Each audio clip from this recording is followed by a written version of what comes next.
আমার সঙ্গে আজকে যিনি রয়েছেন, শুরুতে তার সঙ্গে আপনাদের একটু পরিচয় করিয়ে দিতে চাই, যেটা অনুষ্ঠানের নিয়ম।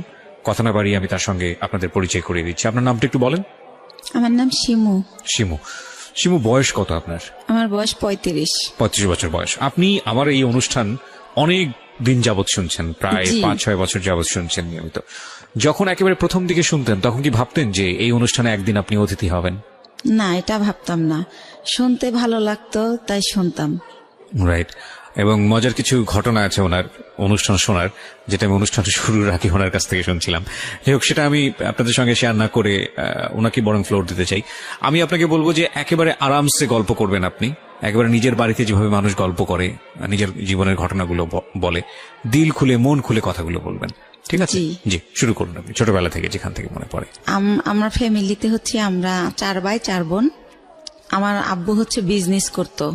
জন্ম জেলা কোথায় আপনার? আমার জন্ম জেলা পিরোজপুর জেলা, মঠবাড়িয়া থানা। আচ্ছা আচ্ছা, ওকে। বাবা বিজনেস করতো ছোটবেলাতে, দেখেছেন আপনি। ক ভাই বোন আপনারা? আমরা 8 ভাই বোন। আপনার পজিশন? আমার বড় হচ্ছে 2 ভাই 1 বোন। বড় 2 ভাই 1 বোন, আপনি 4 নাম্বার? জি, আমি 4 নাম্বার। আচ্ছা, বলেন। তো ছোটবেলা যেটা দেখতাম যে আব্বু বিজনেসের কারণে খুব একটা বাড়িতে থাকতো না, দেশের বাইরে বাইরে, মানে বাংলাদেশের মধ্যেই জেলায় জেলায় বলতে গেলে, বিশেষ করে একটুখানি ওনার বিজনেসটা বলি। ওই যে কাঠের বিজনেস ছিল, বড় বড় গাছ কেটে মানুষ দিয়ে কাটে আর কি, ওইগুলা টলার ভরে 4-5টা টলার 300 মণি 400 মণি ওইটা ঢাকায় নিয়ে আসা হতো। আচ্ছা। ঢাকায় আসা কাঠপট্টিতে ওটা দিত। আবার যাওয়ার সময় দেখা যেত মুন্সিগঞ্জ থেকে মিষ্টি কুমড়ার সময় মিষ্টি কুমড়া, গোল আলুর সময় গোল আলু, এগুলো আবার নিয়ে যেত আমাদের এলাকায় মঠবাড়িয়াতে। এইটাই ওনার বিজনেস ছিল। তো খুব বেশি বাবাকে কাছে পেতাম না, তো যতটুকু পেতাম বাবা খুব ভালোবাসতো আমাকে। কিন্তু আমি জানি না কেন আমার মাঝে মাঝে মনে হতো যে আমি মনে হয় আমার আম্মুর মেয়ে না।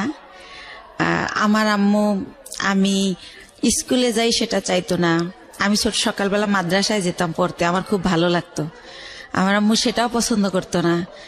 কিন্তু আমার বড় যে ভাই বোন ছিল তারা ঠিকই স্কুলে যেত, পড়াশোনা করতো, তাদের জন্য বাসায় টিচার রেখে দেওয়া হতো। কিন্তু আমার বেলা সেটা হতো না। তো তারপরে আমি কিছু অফ করিনি, আমি সে মাদ্রাসায় যেতাম, আরবি পড়তাম, নামাজ পড়তাম। আমি 7 বছর বয়সের কথা বলতেছি, তখনই আমি নামাজ পড়ি। তারপরে পড়াশোনা করি।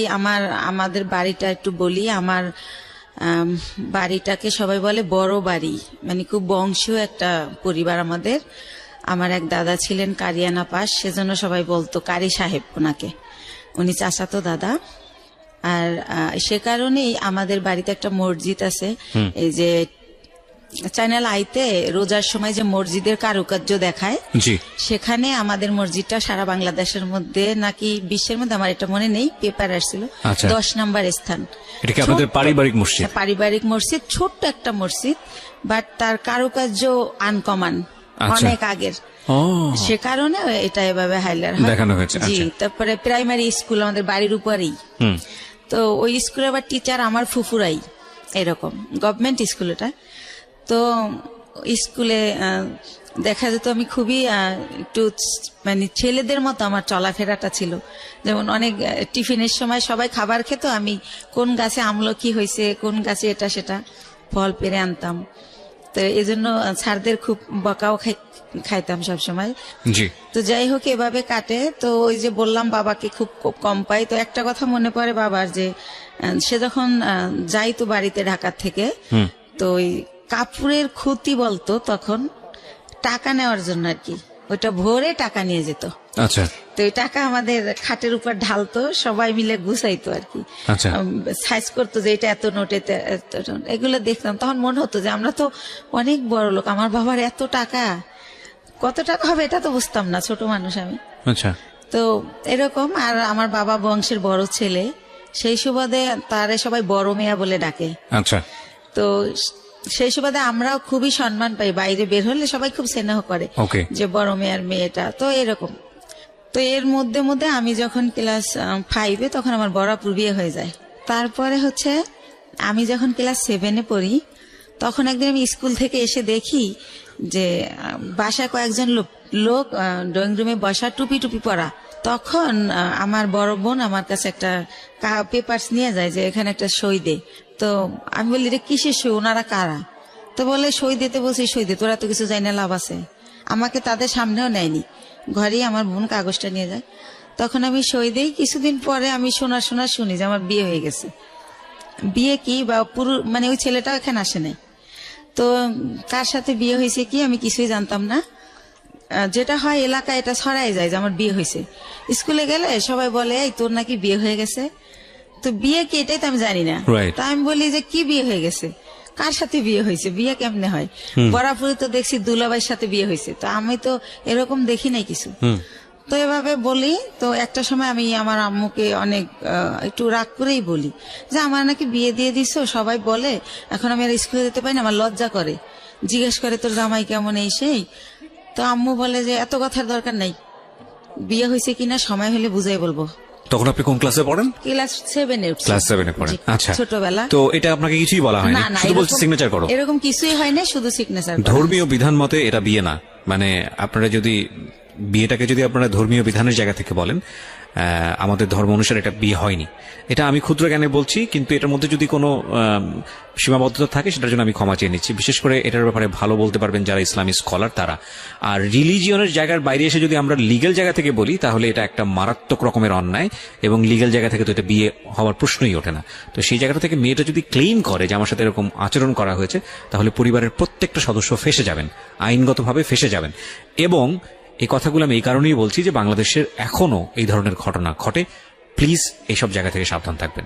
জি বলুন। তারপরে আম্মু তো এটার আমার কোনো ব্যাখ্যা দিত না।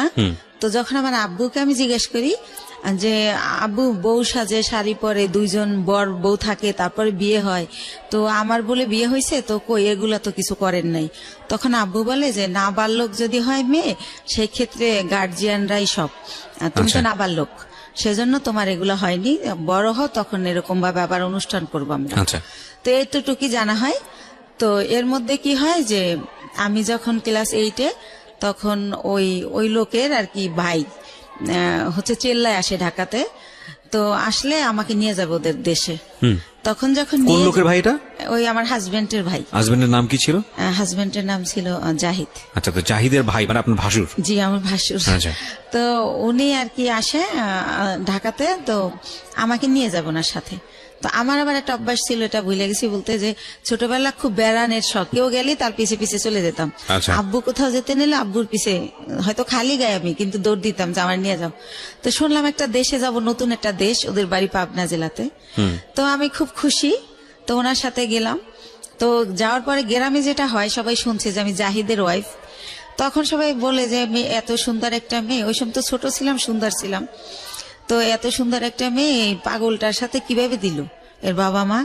আবার মেয়েটার একাই পাঠাই দিয়েছে, কেউ আসে নাই। কিন্তু পাঠাইছে অন্য সেন্সে, এটা আমার বাবার ফ্রেন্ডের বাড়ি, ওই সেন্সে পাঠাইছে। কিন্তু লোকজন সবাই জানে যে বউ হিসেবে আসছে, এটা জানছে গ্রামের মানুষ। তো এভাবে বলে, আমি তো সেম পুকুরে ডুবাচ্ছি, দৌড়াচ্ছি, শ্বশুর বাড়ি, তো ওইরকম বুঝতেছি না। তো ওনারা মা ডাকতে হবে, তো সেইভাবে আগে আন্টি ডাকতাম, এখন মা ডাকি শাশুড়িকে। ওটা বলে দিয়েছে যে ওনাকে মা ডাকবা? হ্যাঁ, বলে দিয়েছে। আমার আম্মু বলে দিয়েছে ঢাকা থেকে, তুমি আগে যখন আসতো তোমার আঙ্কেলের ওয়াইফ আন্টি বলতা, আঙ্কেল বলতা, এখন বাবা আর মা বলবা। তো আপনি জিজ্ঞেস করেননি বাবা মা কেন বলবো? ওই যে বিয়ে হয়েছে তার ছেলের সাথে। না, কিন্তু সেটা তো আপনি তখনও জানেন না। জানি বলতে সে তো মুখে বলতো যে বিয়ে হয়েছে। ও আচ্ছা আচ্ছা, আপনিও প্রশ্ন করেননি যে ঠিক আছে বিয়ে মানে বিয়ে? ওকে, তো আমি আসলে ভাইয়া জানতেন না, বুঝতেন না। জি, রাইট। তো তারপরে হচ্ছে আমি আমার শাশুড়িকে জিজ্ঞেস করি যে মা, সবাই যে বলে যে পাগলের কাছে বিয়ে দিছে, পাগলকে? তো বলে আরে ও হচ্ছে জাহিদের কথা বলে। তো আমি বলছি ওনারা সবাই পাগল বলে কেন? তো বলে ও হচ্ছে ঠিক মতো গোসল করে না, পুকুরে ডুবায়, মাঝে মাঝে খেলতে অন্য অন্য জেলায় চলে যায়, ফুটবল খেলে, তো সেজন্য সবাই পাগল বলে, মানে খুব ভালোভাবে থাকে না, অপরিষ্কার একটু। তো এইভাবে আমাকে যেটা বুঝালো, তো এইভাবে বুঝলাম, কয়েকদিন বেড়ালাম, তারপর আবার আমার আব্বু যাই নিয়ে আসলাম আমাকে। তখন জাহিদের সঙ্গে আপনার দেখা হয়? না, দেখা হয়নি, ওনাকে আমি দেখিনি। তো আমি জানি না উনি কই, বা আমার ওই তো কিউরিসিটিও নাই। তো আমি আবার ঢাকা চলে আসলাম। আসার পরে আমার ওই যে মাথার মধ্যে ঢুকছে গ্রামে যে একটা পাগলের কাছে আমার বিয়ে দিছে, ওইটা আমার মাথার থেকে আর সরতেছে না। আমি পড়াশোনা করতে পারতেছি না, স্কুলে যাইতে পারতেছি না, হয়তো ক্লাসে আছি, ম্যাডাম কি বলতেছে আমি শুনি না, এরকম হয়ে যাচ্ছে। মানে কিরকম জানি। তো তখন এরকম হওয়াতে আমার আম্মু আব্বুকে বললো যে ইয়ে হয়েছে, ওদেরকে একটা বাসা টাসা ভাড়া নিয়ে আলাদা করে দাও, তোমার মেয়ে শুধু প্রশ্ন করে, পড়ালেখা করতে চায় না। আমার নাকি আমার আম্মুর নাকি ক্লাস 5-এ বিয়ে হয়েছিল, আমার আব্বু বড় টড় করে তারে সংসার করছে। তো আমার আম্মু বলতেছে আমারও তো ক্লাস 5-এ বিয়ে হয়েছে, কই আমি তো তোর মতো করিনি, তুই তো আমার চেয়ে বড়, তুই তো 7-এ পড়িস। তো এরকম আমার ব্যাপারগুলো কেমন জানি লাগে, আমি কি করব বুঝতে পারি না, কার সাথে শেয়ার করব তাও বুঝতে পারি না। তো একটা সময় কি করে আমার আম্মু যে হাজবেন্ড বুঝানোর জন্য নাকি আমি জানি না, আমার একটা বাসা ভাড়া করে দেয়। আমি ক্লাস 8-এ বাসা ভাড়া করে ফার্নিচার দিয়ে ওনার সাথে আমারে দেয়, উনি আনে। এই প্রথম ওনাকে আমি দেখি, একটা অনুষ্ঠানও করে ঘরোয়া ভাবে নিজেদের আত্মীয় স্বজনে করে, ওই বাসাটা আমারে দেয়। মৌলবী পড়ে যে মৌলবী এনে যে কবুল বলতে হয় সেটা করিয়েছে আপনাকে? না। Very interesting. ওকে। তো তারপরে যেটা হলো, ওই দিন যেদিন অনুষ্ঠান করলো সেদিনও মিলাদের মতো করে করলো, হুজুর টুজুর ছিল ওনারা। তো যাই হোক, আর উনি পাগলটা ছিল কি পরে যেটা জানি গল্পে চলে আসবে, উনি সবসময় এরকম না, 24 আওয়ার্স এরকম তা না। তো উনি সকালে, আমি তো আম্মু বলছে সকালে রান্না করতে, তো রান্না করতে পারি না, তাও ডাল চাল মিলে একটু খিচুড়ির মতো করলাম। তো উনি খেয়ে অফিসে চলে গেল ওই গার্মেন্টসে। তারপরে এভাবেই করে, সে বাসায় আসে, খাওয়া দাওয়া করে, আমার সাথে তেমন কোনো কথা বলে না।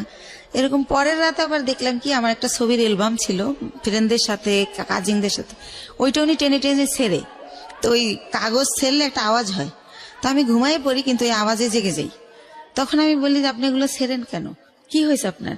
এটা বলতেই সে আমাকে একটা চর মারে যে তুমি ছেলেদের সাথে ছবি তুলছো কেন, ছেলে মানে আমার কাজিনরা। আচ্ছা আচ্ছা। তখন আমি বলি তো কি হয়েছে, ও তো আমার খালাতো ভাই, আর আমরা তো একই বয়সের, একসাথে পড়াশোনা করছি, আমাদের বাসা থেকে পড়াশোনা করছে, তাই আপনি এমন করেন কেন, আপনি কি পাগল? আমি রাগ করে বলে ফেলি। তখন আমি ঠিক করি যে এর সাথে তো থাকা যাবে না, এভাবে কিভাবে থাকবো। তো ওই দিন রাত এভাবে কাটে, আমি সকালবেলা বাড়ি চলে যাই, গিয়ে আমার আম্মুকে বলি, বললে আমার আম্মু বলে তুমি বেশি চালাক, তোমাকে কে দেছে এই বুদ্ধি, কিসের পাগল, পাগল হইলেও চাকরি করে কেমনি। হ্যাঁ, তো আমার সাথে সেই টর্চার শুরু হয়ে যায়, এরকম করে কি করব। তো আমি বলি যাই হোক আমি আর ওই বাড়িতে যাবো না, তো এইভাবে থাকি। তারপরে আমি ঠিক করি যে আমার কিছু একটা করতে হবে, আমি এই বাসায় থাকবো না, ওই বাসায় থাকবো না। তো আমাদের একটা পারিবারিক ডক্টর থাকে, পিজির অধ্যাপক, উনি ওনার একটা ক্লিনিক দেয় মিরপুরে। তো আমি ওনার সাথে একদিন দেখা করে বলি, আঙ্কেল আপনার এখানে আমার একটা কাজ দিবেন? তো বলে কি কাজ করবা তুমি, ছোট মানুষ? তাই আমি বলি ওই যে প্রেশার মাপে কত কিছু করে, ইঞ্জেকশন দেয়, ওটা মানে শিখাবেন, আমি ওগুলো পারবো। তা আমি এইতে তো অনেকটা তো আর ছোট না। তো স্যার বলে, ওই আঙ্কেল বলে ঠিক আছে, এখানে চাকরি করলে আমাকে স্যার বলতে হবে, স্যার বলতে পারবা? হাসে আর বলে, বলছি হ্যাঁ পারবো। তো ওইখানে কিছুদিন আমি শেখার পর আমি ওগুলো শিখে যাই, শেখার পরে আমার কিছু স্যালারি দেওয়া হয়, আর বেশি হচ্ছে আমার ভালো লাগে যে আমি ওইখানে টাইমটা পাস করতে পারি। আচ্ছা। তো এইভাবে চিন্তা করি, আপনি নিজের বাড়ি থেকে করছেন? হ্যাঁ, শ্বশুর বাড়িতে যাচ্ছেন না, ওই বাসায় আমি যাই না, তো বাবার বাড়ি থেকেই করছি, বাবার বাড়ির কাছেই, যেহেতু সেকেন্ড কলোনি থেকে মাজার খুব দূরে না। তো এভাবে করি।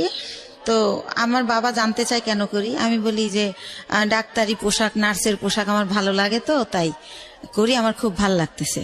তো পড়াশোনার কি হবে, আমি না পড়াশোনা চলবে, সমস্যা নেই। তো এভাবে যাইতে থাকে। তো ওই লোকটা একেবারে অসুস্থ হয়ে পড়ে একটা সময়, মানে জাহিদ। আচ্ছা, আপনার হাজবেন্ড? হ্যাঁ, অসুস্থ হয়ে পড়লে ওনাকে অনেক জায়গায় ডাক্তার দেখানোর পর লাস্টে ওই ক্লিনিকেই ভর্তি করে। আঙ্কেলের ভর্তি করলে জিজ্ঞাসা করে আঙ্কেল যেটা কে, তখন বলে যে আমার হাজবেন্ড, মানে যার অধীনে আপনি চাকরি করছেন। জি জি। ওকে। তো আঙ্কেলের ক্লিনিক, আঙ্কেল ওটার মালিক আর কি। তো বলে যে ওর হাজবেন্ড। তো আঙ্কেল অবাক হয়ে যায় যে ওর আবার বিয়ে হলো কবে, আমি জানলাম না, আর এতটুকু মেয়ে বিয়ে দিয়ে দিয়েছেন, কি করছেন, এই সেই আম্মুকে অনেক প্রশ্ন করে। তো তারপরে বলতেছে উনি আবার আমার চেয়ে তো অনেক সিনিয়র, 12-14 বছরের বড়, জাহিদ। জি। তো এই জায়গাটায় হচ্ছে আঙ্কেল আমার বাবা মাকে অনেক রাগই করে, যেহেতু পারিবারিক ডক্টর, সেভাবে একটা তাদের ভালো রিলেশন। তখন আমাকে সেই বলে যে তুমি হচ্ছে পরীক্ষা দিবা, স্কুল করতে হবে না, তুমি কাজ শেখো, তোমার ভবিষ্যৎ তুমি করো, এর কন্ডিশন ভালো না, কোন সময় কি হয়ে যায় বলা যায় না, স্যার আমাকে বলে। তখন আমি স্যার ডাকা শুরু করি যখন আমি ওখানে জব শুরু করি। তো তারপরে যেটা হয় যে আমার আব্বু ওনাকে ভারতে নিয়ে যায় ট্রিটমেন্টের জন্য, যেহেতু আমাকে বিয়ে দিয়ে ফেলছে। আর আমাদের ফ্যামিলিতে 2 বিয়েটা অ্যালাউ করা হয় না, বা ডিভোর্স এটা অ্যালাউ করতে পারে না। ওই যে বললাম আমার দাদা কারিয়ানা পাস। তো তো ওইখানে গেলে ওনার ধরা পড়ে যে ওনার বুকের একটা হাড় ভাঙা, ওনার এই মাথার কিছু রক, ছোট ছোট রক ড্যামেজ। তো এইভাবে অনেক কিছুই ধরা পড়ে যায় বাবার কাছে। তো বাবা আয়সা যখন আমার শ্বশুরের মধ্যে মারা যায়, তো শাশুড়িকে প্রশ্ন করে যে আপনার ছেলে এত দিক দিয়ে ড্যামেজ, তারপর আমার মেয়েটাকে কেন নিলেন? আমার এত সুন্দর মেয়েটা হরিণের মতো দৌড়াতো, সেই মেয়েটাকে এরকম করেন, এখন কি করব আমি? আর ওখানে ডক্টর বলেই দিয়েছে যে এ সম্পূর্ণ সুস্থ হবে না, কিছুদিন ভালো থাকবে, আবার এটা হবেই, এটা সম্পূর্ণ সুস্থ হওয়ার মতো না। আচ্ছা। তো এভাবে নিয়ে আসে। তো এগুলো যখন আম্মুকে আমার আব্বু বলে, তখন আমি শুনতে পারি আড়াল থেকে। তখন আমি ঠিক করি যে না, আমার নিজের পায়ে নিজে দাঁড়াতে হবে। তো এর মধ্যে ওইখান থেকে আসার পর উনি অনেকটা ভালো হয়। ভালো হলে আবার আমার এক ভাইয়া, পরিচিত ভাইয়া, ওনার বাড়ি উজিরপুর, উনি একটা গার্মেন্টসে জব করে। তো ওইখানে ওই জাহিদা আমি দুইজনই চাকরি নেই। তো এতে মধ্যে আমি ক্লাস 9-এ উঠি। তো আমি চাকরি নেই কোয়ালিটি হিসাবে। তো আল্লাহ রহমতে আমার হয়তো আর্ট নলেজ একটু ভালো। আমি অনেক 3 মাসের মধ্যে আমি যখন ঢুকি আমার 8,000 টাকা স্যালারি ধরে। 3 মাস পরে আমার স্যালারি 15,000 হয়ে যায়। আমার একটা লাইনের দায়িত্ব দিয়ে দেয়, লাইন শিপ বলে ওটাকে। তো এভাবে ও জব করে, আমিও জব করতে থাকি। তো ভালো এরকম। তো ওই মালিক ওইখানে আবার 3 বাইর গার্মেন্টস। তো 3 ছাড়ই হচ্ছে আমারে এত ভালো জানে যে এক স্যার যখন আসবে না, অন্য স্যার কি করে আমি জানি বলি, এভাবে আমাকে করে আর কি, যে তুমি আমাদেরকে বলবা। তো এভাবে স্যাররা আমারে এক্সট্রা কিছু টাকা দেয়, এমনিতে আমি চাই না, দেয়। আর আমি খুব কর্মঠ, খুব মন দিয়ে কাজ করি, এটা তাদের চোখে পড়ে। বা ডে বাই ডে আমি এত ইমপ্রুভ করি যে যারা 3 বছর চাকরি করে এত উন্নতি করে নাই। তো এভাবে স্যাররা খুবই ভালোবাসে আমাকে। তো এর মধ্যেই হচ্ছে আমার বেতন মোটামুটি 20,000-এর উপরে হয়ে যায়, এই এক্সট্রা টাকা টোকা নিয়ে, ওভার টাইম নিয়ে। এর মধ্যে ওই লোকটা আবার অসুস্থ হয়ে যায়, এমন অসুস্থ যে একদম হলুদ হয়ে যায়, একদম খারাপ অবস্থা হয়ে যায়। তো তখন আমার বাড়িতে নিয়ে যায় ওই মিরপুরে, নিয়ে আমার মা বোনেরা লতা পাতা জন্ডিস হিসাবে রস করে খাওয়ানো, ডাক্তার দেখানো, এগুলা করতে থাকে। এর মধ্যে ওই লোকের 3 মাস পর্যন্ত আমার কারণে মালিকে বেতন দেয় এমনি। আচ্ছা। যেহেতু আমারে ভালো জানে তারা মেয়ের মতো, সে কারণে বেতন দেয়। ওই লোককে মানে আপনার হাজবেন্ড? আমার হাজবেন্ড একই গার্মেন্টসে কাজ করতো? জি, একই গার্মেন্টসে কাজ করি। ওকে। এই যে আরো কিছু ওনার কিছু সিমটম ছিল। রাতের বেলা হঠাৎ করে মানে আমি ঘুমের মধ্যে দেখতাম কি সে মানে ভৌতিক ভাবে আমার দিকে তাকায় আছে, ঘুমের থেকে উঠে। মানে ওনার দাঁতগুলো খুব বড় বড় ছিল, আর ওনার হচ্ছে উনি অনেক চেকন ছিল, অনেক লম্বা ছিল। তো উনি যখন খালি গায়ে এরকম করতো মনে হতো ভূত। তো আমি খুব ভয় পেতাম। তো ভয় পেলে কি হবে, আমি আবার ছোটবেলা থেকে তো কোরআন পড়তাম, নামাজ পড়তাম। তো ওইভাবে আবার দোয়া টোয়া পরে আবার ঘুমাই যেতাম। যেহেতু আমার অফিসটা ছিল সকাল 8টা থেকে রাতের 10টা পর্যন্ত, তো অনেক হার্ডওয়ার্ক করা হতো, রাতে খুব ক্লান্ত থাকতাম। তো আমি আর কেউ বলা বন্ধ করে দিলাম, কারণ ফার্স্ট দিকে যখন এর কথা বলতাম কেউই তো অ্যালাউ করতেছে না, আমাকে কেউ বুঝতে আসে না। তো যাই হোক, এভাবে হয় আমার হচ্ছে। এভাবে চাকরি করতে করতে 2001 সালে আমি হচ্ছে 2000-এর শেষের দিকে আমি কনসেপ্ট করি, অফিসে মাথা ঘুরে পড়ে যাই। তখন আমারে হচ্ছে পরীক্ষা নিরীক্ষা করে ডাক্তারের কাছে নিয়ে দেখে যে আমার বাচ্চা পেটে। জি। তো বাচ্চা পেটে দেখলেও আমি অসুস্থ, ওষুধ খাচ্ছি, রেস্ট, যখন মাথা ঘুরে যায় নামাজের রুমে রেস্ট নিচ্ছি, যেহেতু স্যাররা আমার ভালো জানে। তো সেভাবে আমি আমার জবটা চালিয়ে যাই। তো যখন 6 মাস হয়ে যায় তখন আমি আর পারি না, নিজের সাথে আর যুদ্ধ করতে পারি না, তখন আমি জবটা ছেড়ে দেই। তো এর মধ্যে আমার মোটামুটি বেশ কিছু টাকা সঞ্চয় হয়ে যায়। তো জবটা ছেড়ে দেওয়ার পর আমার বেবিটা যখন হয় 2001 সালের মানে জানুয়ারি মাসের 31 তারিখ রাত 12:30টায় হয় আমার ছেলেটা। সেখানেও বলি, আমাকে যখন একটা প্রাইভেট ক্লিনিকে নেয়, অন্য লোকে নেয়, আমার হাজবেন্ড নেয় না। আর আমি যে প্রেগনেন্ট, এই সময়টা আমার মার আমাকে একটু সময় দেওয়া উচিত, আমার কাছে থাকা উচিত, কিন্তু আমার মা সেটা করে না। তো সে কারণে আমি ওই ভাড়া বাসায় থাকি, মার কাছে আর থাকি না। তো আমি যখন আমারে অন্য মানে ভাড়াটিয়ারা নিয়ে যায় একটা ক্লিনিকে, সেখান থেকে আমার অবস্থা খারাপ দেখে, যেহেতু আমার বয়স কম, সেজন্য আমার অবস্থা খারাপ হয়ে যায়, বা আমার খাওয়া দাওয়া হয় না ভালো। তো আমার ঢাকা মেডিকেল নিলে তখন ডক্টররা বলে যে ইমিডিয়েটলি সিজার করতে হবে, না হলে বাচ্চা মা কাউকে বাঁচানো যাবে না। তো সিজার করবে, হাজবেন্ডের সিগনেচার লাগবে। এখন হাজবেন্ড কোথায়? তখন উনি আবার ওই অসুস্থ থেকে সুস্থ হয়ে মোটামুটি অফিস আবার যায়, ওই কোম্পানি আবার অফিসটা পুরান ঢাকায় নিয়ে যায়, সেখানে উনি জব করে। তো ওনাকে বারবার বলা হয় যে আপনি আসেন, আপনার সিগনেচার ছাড়া অপারেশন হবে না। বলে কেউ একজন দিয়ে দিলি হয়, আমি যাব না। সে আর যাই না। তো এক পর্যায়ে আমার যে এক ভাইয়া, ওই যে বললাম যে আগে জব করতাম একসাথে, ওই ভাইয়াটা হাজবেন্ডের জায়গায় সিগনেচার করে। তো আমার সিজারে আমার ছেলেটা হয়। আপনার ছবি দেখাবো না, আমি নিয়ে আসছি মাশাল্লাহ। তো আমার ছেলেটা ডক্টর হচ্ছে এভাবে পা ধরে ঝুলায় বেডে গিয়া, যখন আমার বেডে দেওয়া হয়, আমার যখন সেন্স ফেরে, তখন বলে যে আপনার ছেলেটা অনেক মেধাবী হবে, আমি এত বছর এই জবে আছি, এরকম খুবই কিউট, খুবই স্বাস্থ্যসম্মত হয় বেবিটা, তো ওরে ডাক্তারি পড়াবেন, আমার রিকোয়েস্ট রইল। এভাবে বলে কথা বলতে বলতে। তো হসপিটালে আমি 10 দিন থাকি। ওখানে রাখা হয় 7 দিন, কিন্তু যেহেতু আমি ছোট, তার মধ্যে সিজার হয়, এই জন্য 10 দিন রাখি। তো এর মধ্যে কি হয়, আমার মা যেদিন আমার সিজার হয় তার পরের দিন আমার মার বাসার একটা কাজের মেয়েকে পাঠিয়ে দেয়, কিন্তু আমার মা যায় না। তো কাজের মেয়েকে জিজ্ঞেস করি, লাখি আম্মু আসলো না? বলে যে তার শরীর ভালো না, জ্বর। তো লাখি আমার সাথে থাকে হসপিটালে। আর একটা বুয়া, বাচ্চার বয়স কত? না, আমার বাচ্চা তো মাত্র হলো, আমি হসপিটালে। ওকে, ঠিক আছে। তো আমার হসপিটালে তো একটা, আমি তো সিজারের, আমি তো বাচ্চার কিছু করতে পারবো না, সেজন্য এই খবর পেয়ে আমার মা লাখিকে পাঠায়, কিন্তু মা যায় না। তো 10 দিন পর আমার এই লাখি সহই আমার বাড়িতে নিয়ে যায়, আমার বাসায় নিয়ে যায়। তারপর আমার মা দেখতে আসে আমাকে। তখন আমি অনেক কান্না করে জিজ্ঞেস করি যে মা, তুমি কি সত্যি আমার মা? আমি হসপিটালে রইলাম, এত কষ্ট করলাম, তুমি আমার দেখতে আসলা না, এখন আসছো কেন? কয়, আইসা কি অন্যায় করে ফেলছি? একটু পরেই চলে যাব। আসছি তোমার বাচ্চার চুল কামাইতে হবে তাই। তো আমি তো বুঝি না চুল কামাইতে হয় বা কিছু একটা। তো উনি আমার বাচ্চার চুল কামায়, ওই দিন থাকে, তারপরের দিন আবার চলে যায়। তো এর মধ্যে আমার ওই যে ভাইয়াটা যে সিগনেচার দিছিল, সেই ভাইয়াটা আমার বেবিটাকে দেখতে আসে। আসার পরে আমি ওনার সাথে শেয়ার করি যে ভাইয়া, আমি তো এখন জব করতে পারবো না, জব করলে আমার বাচ্চা কার কাছে রাখবো? তাহলে আমার তো কিছু টাকা আছে, আপনি কি আমার টাকাটা নিয়ে কোনো ব্যবসা করতে পারেন, এরকম যে আপনিও ব্যবসাটা করলেন, আমারে কিছু দিলেন যাতে আমি চলতে পারি বাচ্চা নিয়ে। তো উনি আমার সবই জানে, আমার কষ্টের কথা। তো বলে আচ্ছা দেখা যাক কি করা যায়। তো উনি আবার 1 সপ্তাহ পরে এসে বলে, শিমু একটা ব্যবসা খুঁজে বের করছি। কি? এক্সেসরিজ ব্যবসা, গার্মেন্টসের মাল কিনে আমরা গার্মেন্টসে দিব। তো আমি তো বুঝি না এক্সেসরিজটা। তো উনি আমার বুঝাই বলে যে পলিথিন, কার্টন, লেবেল, হ্যান্ডটেক, এইসব। তো কত টাকা লাগবে ভাইয়া? তো বলে তোর কাছে কত টাকা আছে সেটা বল।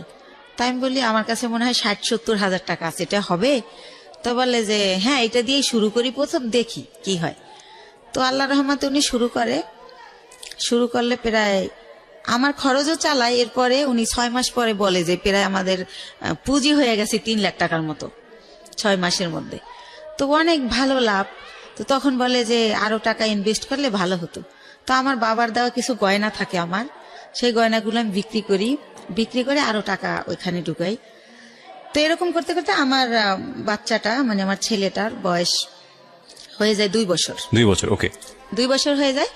তো আল্লাহর রহমতে ভালোই আছি, ভালোই চলতেছি, ব্যবসা খুব ভালো হচ্ছে।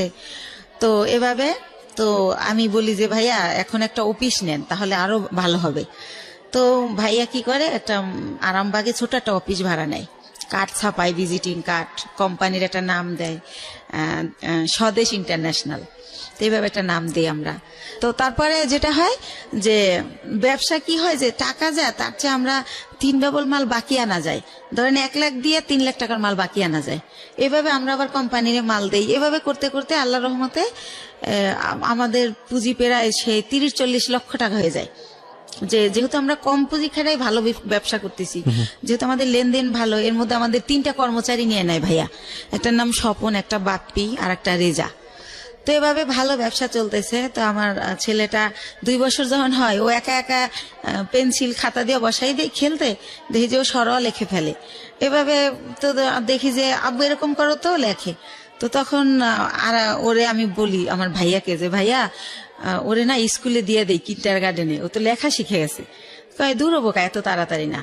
তো এরকম করতে করতে আমাদের বাসায় একটা ম্যাডাম ভাড়া থাকে পাশের ফ্ল্যাটে।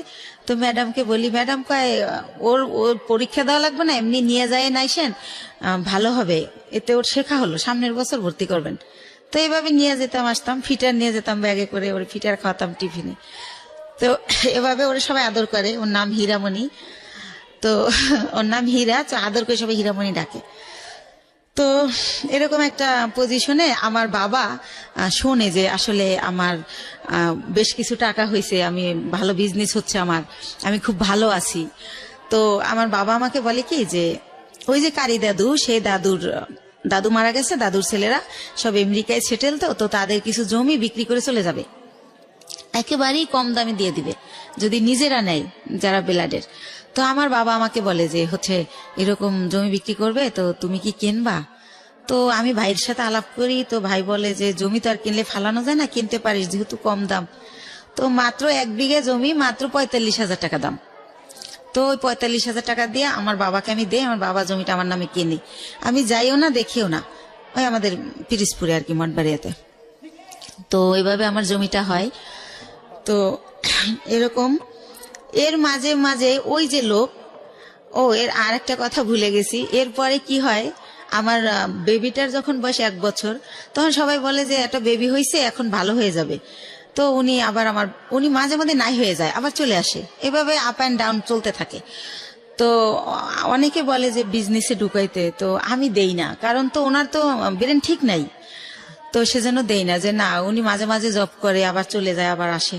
তো উনি কি করে, ঈদ যেমন প্রথম ঈদ আমার বেবি হওয়ার পরে, তো ঈদের দিন উনি হচ্ছে চান রাতের দিন ওনার এক ভাগ্নে আমার এখানে জব করে, যেটার নাম বললাম রেজা, আর একটা থাকে ভাগ্নে আনোয়ার। তো চান রাতের দিন ওরা বাসায় আসছে, তো রাত অনেক হয়েছে, আমি বলি এই তো আনোয়ারে জিজ্ঞেস করি তোমার মামা বাসায় আসবে না? বলে না। আমি বলছি কেন, কোথায় গেছে? কয় ওনার এক ফ্রেন্ড আসছিল কুমিল্লা থেকে, সম্ভবত উনি কুমিল্লা চলে গেছে। তো এর আগেও একবার ফার্স্ট ঈদে এরকম করে, উনি চান রাতের দিন নাই হয়ে গেছে, তো উনি আবার কোরবানির আগে ব্যাক করে। এতদিন উনি কই ছিল জিজ্ঞেস করলে অ্যান্সার করে না। তো সেম কাহিনী আমার ছেলে হয়েছে, আমার ছেলের বয়স 1 বছর, আমার ছেলের ফার্স্ট ঈদ উনি এরকম চান রাতে আসে নাই। তো আমি বললাম যে আগে আসে নাই সেটা একটা ব্যাপার ছিল, এখন তো একটা ছেলে আছে, তা উনি গেল কোথায়? তো এভাবে জানতে জানতে জানি যে উনি কুমিল্লা চলে গেছে। কিন্তু ওনার একটা ব্যাপার ছিল যে উনি কোথায় যেত এটা বলে যেত না কখনো, ওনার মনে হয়েছে উনি চলে গেছে, আবার কেন জানি মনে হয়তো উনি ব্যাক করতো, উনি এই টাইপের ছিল। তো এভাবে কিন্তু আমার বাবা ওই সম্পত্তিতে আমার নামের জায়গায় স্বামীর নাম ইউজ করতে হয়, কাগজের তো একটা আছে, ফর্মালিটি আছে সেই ক্ষেত্রে। তো এভাবে করতে করতে 2007 সাল খুবই ভালো চলতেছি। 2007 সাল হয়ে গেল, আমাদের বিজনেস আরো অনেক বড় হলো, সরকারিভাবে এলসি করা হলো। তো এভাবে করতেছি, এর মধ্যে হচ্ছে ওই যে ভাইয়া যে প্রধান ছিল বিজনেসের সবকিছু দেখাশোনা করতো, ওনার নাম হচ্ছে দুলাল, ওনার বাড়ি উজিরপুর থানায়, সানুহার গ্রাম। তো ওনারে আমি আমার আপন ভাই, ব্লাডের চেয়েও বেশি, মানে ওনারে আমি অনেক রেসপেক্ট করতাম। উনি বাসায় আসলে আমার মনে হতো আমার ফ্লোরটা ভয়তে কাঁপে, কারণ মাথায় কাপড় না থাকলে বলতো মাথায় কাপড় নাই কেন, একটু হেসে কথা বললে, একটু জোরে হাসলে বলতো মেয়ে মানুষ এত জোরে হাসে কেন, বা এসে জিজ্ঞেস করতো 5 ওয়াক্ত নামাজ পড়ছিলি তো। খুব শাসন করতো, ইসলামিক মাইন্ডেড ছিল, চারিত্রিক বৈশিষ্ট্য খুব ভালো ছিল। তো ওনারা অনেক রেসপেক্ট করতাম।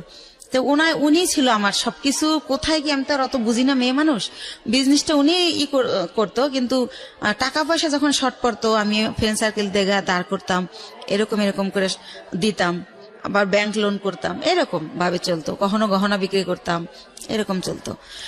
তো ভালোই। এর মধ্যে হচ্ছে 2007 দিকে উনি ফেরত আসলো ইভেন্ট, তখন আমি ওনাকে কোনোভাবেই রাখবো না।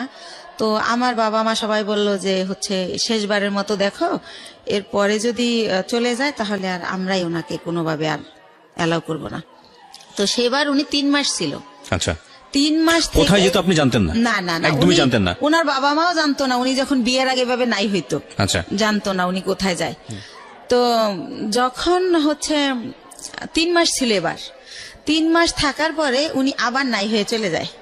তো তারপরে হচ্ছে কি, উনি যখন চলে যায় এই 3 মাস থেকে এই লাস্ট, ওনার পাটার আসবে না, এরপর আমি অন্য ইয়েতে যাব। তো উনি যখন চলে যায় তখন আমার আবার বেবি পেটে চলে আসে, সেকেন্ড বেবি। কিন্তু একটা কথা ভাইয়া বলে রাখি, মানে হাজবেন্ড ওয়াইফ এক জায়গায় যাওয়া, হাজবেন্ড ওয়াইফ কথা বলা, একসাথে খাওয়া, ওনার সাথে আমার এটা কোনোদিনও ছিল না। কিন্তু কি হতো, উনি আসলে ঘুমাতো আলাদা রুমে, কিন্তু হয়তোবা সকাল আজানের পরে বা আজানের আগে কোন একটা টাইমে আমি ফিল করতাম যে উনি আমার বেডে আসছে।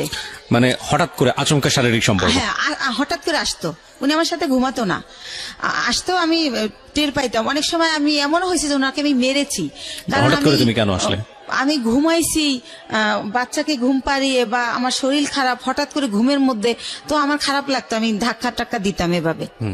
তো এভাবে উনি ওনার সাথে আমার রিলেশনটা শারীরিক যেটা বলেন এতটুকুই ছিল, এর বাইরে কিছু ছিল না। ভালো মন্দ কোনো কথা বলা ছিল না, কোনোদিনও ছিল না এটা। জি, সেকেন্ড বেবি আসলো। হ্যাঁ, সেকেন্ড বেবি আসলো। তো এখন আমি তো সেকেন্ড বেবি নেব না, কারণ আমি ফার্স্ট বেবির কারণেই আমি আমার জবটা ছেড়ে দিয়েছি, বিজনেসটাও মানুষ করতেছে। সেই ফার্স্ট বেবিরে আমি স্কুলে নিয়ে যাচ্ছি, আনতেছি, ওরে গান আবৃত্তি অভিনয় শিখাচ্ছি, বিভিন্ন সাবজেক্টে দিচ্ছি যে ও ভালো কিছু করবে। ও ছোটবেলা থেকে একা একা আসিফের গান করে 3 বছর বয়সে, তখন আর আমি 4 বছর বয়সে গানের স্কুলে দিয়ে দিই, গ্যান্ডারিয়া কিশালয় কচিকাচার মেলা, খুব ভালো একটা স্কুল, ওটা সাংস্কৃতিক। তো যাই হোক, ওরে নিয়ে আমি খুব বিজি, আমি তো বেবি নেব না। তো এখন বেবি মানে নষ্ট করার জন্য অনেক জায়গায় যাই, কেউ নষ্ট করতে পারে না, নষ্ট করে না। যে আপনার সিজারের বেবি আমার করলে আপনার ইনফেকশন হতে পারে, বিভিন্ন রকম ভয় দেখায়। তো তারপরে আমি হোমিও কিছু ওষুধ খাই, কেউ বলে কাঁচা আনারস খেলে নষ্ট হবে। তো যাই হোক, কোনোভাবে আমার বেবিটা নষ্ট হয় না, থেকেই যায়। থেকে যাওয়ার পরে ঠিক আছে, সেকেন্ড বেবি পেটে। তো এভাবে সেকেন্ড বেবিটা হয় 8 দিনে। ওই টাইমটাতে আমি অনেক অসুস্থ থাকি, এতটা অসুস্থ, 8 দিনে আমার 2 মাস থাকতে হয় হসপিটালে। তো ওই টাইমটাতে 2 মাস আমি যখন থাকি, ওই যে আমার ভাইয়া, সে আমার ব্যবসার টাকা দিয়ে তার ভাইকে বিয়ে করায়, তার বোনকে বিয়ে দেয়। এরকম করতে করতে আমি, আমার কর্মচারী যারা, তারা আমাকে জানায় যে ম্যাডাম, আপনার কিন্তু ঘরের ইন্দুরে বান কাটতেছে, আপনি কিন্তু শেষ হয়ে যাচ্ছে সব, টেরও পান না আপনি। তা আমি বুঝি না, ইনডাইরেক্টলি বলা এত কথা আমি বুঝি না। এই ভাইটা কে ছিল আপনার? ওই যে আমার যে বিজনেস করতো, টাকাগুলো আমি দিতাম, বাট সে বিজনেসটা আপন ভাই তো না। না না, তাহলে উনি আমাকে বোন ডাকছিল, আর আমার বড় ভাইয়ের নামে ওনার নাম। ওকে, সেই সুবাদে ওনার আমি ভাই বলি। ঠিক আছে। তো এইভাবে, তো আমি এগুলো শুনলে ওনার আমি এত বিলিভ করি যে এত বছর সে আমার বিজনেসটা, সে 60,000 টাকা পুঁজি থেকে আল্লাহ রহমতে এখন 40-50 লক্ষ টাকার বিজনেস। সে যদি আমার ভালোই না বাসতো, এটা তো হতো না। আর আমার ছেলেটাকে প্রচন্ড রকম ভালোবাসে, মানে সে ডিউটিতে থাকলেও বারবার ফোন দিয়ে জিজ্ঞেস করে। ও এর মাঝে যখন ফোন বের হয়, সে আমার ফোন কিনে দেয় আমার ছেলের খবর নেওয়ার জন্য, আমি ফোন ইউজ করি, এরকম অনেক কিছু হয়ে যায়। তো যাই হোক, একটা সময় কি হয় যে 2011 সালের দিকে সে আমার শুধু বলতে থাকে আমার বিজনেসে লস, সিগনেট তোমার টাকা মেরে দিছে, অমুক জায়গায় এত লাখ টাকা, অমুক জায়গায় 7 লাখ 3 লাখ, এগুলো বলে। আমি যে ফ্ল্যাট ভাড়া দিব, সে আমার ভাড়াও ঠিক মতো দিতে পারতেছে না। আচ্ছা, এর কারণ হচ্ছে যে সে টাকাগুলো অন্যদিকে খরচ করতেছে। এর মধ্যে আমি বাপ্পির কাছে জানতে পারি সে গুলশান বনানীতে একটা ফ্ল্যাট কিনে ফেলে। আমার যত টাকা থাকে ওটা দিয়ে উনি ফ্ল্যাট কিনে ফেলার কারণে আমার ব্যবসার পুঁজি শেষ হয়ে যায়, কিন্তু উনি আমার সেটা বলে না। তো এর মধ্যে বাপ্পি যখন বলে, ওনার আমি যখন জিজ্ঞেস করি যে ভাই, ওনার আমি ভাই বলেই ডাকতাম, আর উনি আমার ভাই ভাইকেই কথা বলতো। তো ভাই, একটা সত্যি কথা বলবেন, একজনকে শুনলাম আপনি নাকি আমাদের জন্য একটা ফ্ল্যাট কিনছেন। আমি আমাদের জন্য বলি, আমি উনি কিনছে ওটা বলি না, আমাদের জন্য একটা ফ্ল্যাট কিনছেন। তখন হাসে আর কয়, এই গুলশান একটা ফ্ল্যাটের দাম জানিস? কিসের ফ্ল্যাট কিনছি গুলশানে? তুই ভুল শুনছিস। তো এর মধ্যে আবার সে আমার একটা সান্ত্বনা দিল যে রিভার ভিউতে 6 শতক জমি কিনছি তোর আর আমার নামে। হয়তো ওইটা কেউ শুনছে, বাপ্পিরে বলছিলাম, মনে হয় বাপ্পি তোরে ওইটা উল্টা ভাবে বলছে। তো আমি ভাইয়ের কথাই বিশ্বাস করলাম, বাপ্পির কথা আর বিশ্বাস করলাম না। বাপ্পি আমাদের শুরু থেকেই কর্মচারী। তো যাই হোক, এভাবে 12 সালে দেখি যে আমার হচ্ছে মানে এমন অবস্থা হয়ে যাচ্ছে, সে 2-3 মাসের ভাড়া একসাথে দিচ্ছে। তারপরে সে হঠাৎ করে বলল যে আমি একটু দেশে যাব, আমার বাড়িতে একটু কাজ আছে, জমি জমার ব্যাপারে, আমি 2 দিনের পর চলে আসব। সে বাড়ি গিয়ে 22 দিন হয়ে গেছে যখন সে আসে না। আর আমি ফোন দিলি বলে, এই তো ভাই কাল আসবো, পরশু আসবো, এরকম করে। এদিকে কর্মচারীরা বলে যে যাদের থেকে আমরা মাল বাকি আনি ওরা টাকার জন্য তাগেদা দিচ্ছে, আবার আমরা যেখানে টাকা পাবো সেখানে ওরা গেলে টাকা দিচ্ছে না, যে টাকা তো দেবো দুলালের কাছে। তো এভাবে আমি একদিন অনেক কান্নাকাটি করি, ভাই আপনি আসেন না কেন, এরকম এরকম অনেক কিছু বলি। এর মাঝে আমাদের ডিএসএস একটা অফিস নেয়, ওই অফিসটা ছেড়ে আরামবাগেরটা। তো আরামবাগেরটা আমি চিনতাম, ডিএসএস অফিসে আমি কোনোদিন আসি নাই, কারণ যেহেতু ছেলেদের কাজ কারবার সবাই পুরুষ মানুষ, ভাই চাইতো না যে আমি আসি, তো আমি আসতাম না। তো আমি অনেক কান্নাকাটি করি যে ভাই আমার কি সবকিছু শেষ হয়ে গেল, আমার স্বামী দিয়ে আমি সুখ পাইলাম না, আমি চিন্তা করছিলাম আমার ছেলেটাকে আমি মানুষ করব, আপনি তো সবই জানেন আমার জীবনের, এখন আপনি কোথায় গিয়ে লুকাই রয়েছেন, আমার কি হবে এখন, আমি কোথায় যে দাঁড়াবো। তো এভাবে অনেক কান্নাকাটি করার পরে বলে কি যে আচ্ছা ঠিক আছে আমি 2 দিন পর আসতেছি। এরকম করতে করতে সে 1 মাস থাকে। 1 মাস থাকার পর আমি জানতে পারি যে সে বিয়ে করছে দেশে, সেজন্য সে আসে না। তো সে 1 মাস পরে সে বউ নিয়ে এসে ওই গুলশান ফ্ল্যাট কমপ্লিট হয় না দেখে সে লেট করতেছিল বাড়িতে। তো যখন সে নিউজ পায় যে ফ্ল্যাট কমপ্লিট, তখন সে বউ নিয়ে ওই ফ্ল্যাটে ওঠে। কিন্তু টাকা কিন্তু তার একটা পয়সাও ছিল না, টোটাল টাকাই কিন্তু আমার ছিল। সে ওঠার পরে আমি ওইটাও বাপ্পির কাছে জানি। আমি যখন জিজ্ঞেস করি ভাই আপনি কোথায় উঠছেন, সে আইসা বলে যে আমি তো এরকম আমারে বলে যে আমি তো বিয়ে করছি, বউ নিয়ে কি তোর বাসায় উঠবো না চম্পার বাসায় উঠবো, তার বোনের নাম বলে। এই চম্পাকেও সে বিয়ে দেয় আমার অর্থ দিয়েই, এটা আমি পারমিশনই দিছিলাম, কিন্তু সে যত টাকা খরচ করছে অত টাকা খরচ করতে আমি বলছিলাম না। তো যাই হোক, আমি বলি যে না আমাদের বাসা আপনার বউ নিয়ে উঠবেন কেন, এটা কেমন দেখা যাবে, আপনি চম্পার বাসায় ওঠেন। কারণ তার প্রতি তো এর মধ্যে আমি বিরক্তি, সে আমার সাথে যা করতেছে ঠিক করতেছে না। তো পরে আমি জানতে পারি যে সে আসলে নিজের ফ্ল্যাটই ওঠে। তো ওঠার পরে আমি তখন তারা বলতে থাকি যে ভাই আমি আপনি যে 1 মাস ছিলেন না, আমি অনেক টাকা লোন করছি, এটা দিতে হবে, আপনি আমার তাড়াতাড়ি টাকা দেন। আমি টাকার জন্য তার খালি প্রেশার ক্রিয়েট করতে থাকি যে আমার কত টাকা আছে, আমার হিসাবটা দেন। তো আরেকটা কথা বলে রাখি, সে আমার একটা বার বলে কি ডিএসএস অফিস নেওয়ার আগে যে 20 লক্ষ টাকা না দেখাইলে গভর্নমেন্ট আমাদের এলসি করতে দিবে না। তো সেই ক্ষেত্রে আমাদের তো এখন 20 লক্ষ টাকা নাই ব্যাংকে, মনে হয় 10 লাখ টাকার মতো আছে। তো ব্যাংকে এসিয়াতে চম্পার একটা অ্যাকাউন্ট আছে, ওর 10 লাখ টাকা আছে। তো আমাদের টাকাটা ওর অ্যাকাউন্টে ওরে দিয়ে জমা দেওয়াই, তাহলে 20 লাখ টাকা দেখাইলে আমাদের এলসি দিবে, তাহলে আমাদের ব্যবসাটা অনেক বড় হবে, আমাদের খুব রিসেন্টলি তোদের আমি ঢাকায় ফ্ল্যাট কিনে দেবো, এইভাবে বলে। তো বলার পরে আমি আমার নামে থাকে ওই যে 10 লাখ টাকা থাকে ওটা আমার নামে থাকে। তো ওইটা আমি উঠাই দেই, দিলে ওইটা উনি চম্পার অ্যাকাউন্টে দেয়, উনিও হয়তো শুনবে এটা। তো দেওয়ার পরে দেখেন আমার টাকাটা চম্পার হয়ে গেল। তো সেভাবে এক এক করে আমার সবকিছু এরা দখল করে নিছে। তো এর মধ্যে আমার ছেলেটা তো মাশাআল্লাহ বড় হয়। তো এর আগে আরেকটা কথা ফেলাই যায়, 2009 সালে আমার ছেলে একটা মুক্তিযুদ্ধের গানের উপর নাচ করে বৈশাখী টিভিতে। ওইটা দেখার পরে ওরে অনেক চ্যানেল থেকে ডাকে। তো তারপরে আমি ওরা অনেক কিছুতে ভর্তি করি। তারপরে হচ্ছে ও 2009 এর শেষের দিকে বাংলাদেশ টেলিভিশনে একের পর এক প্রোগ্রাম করে।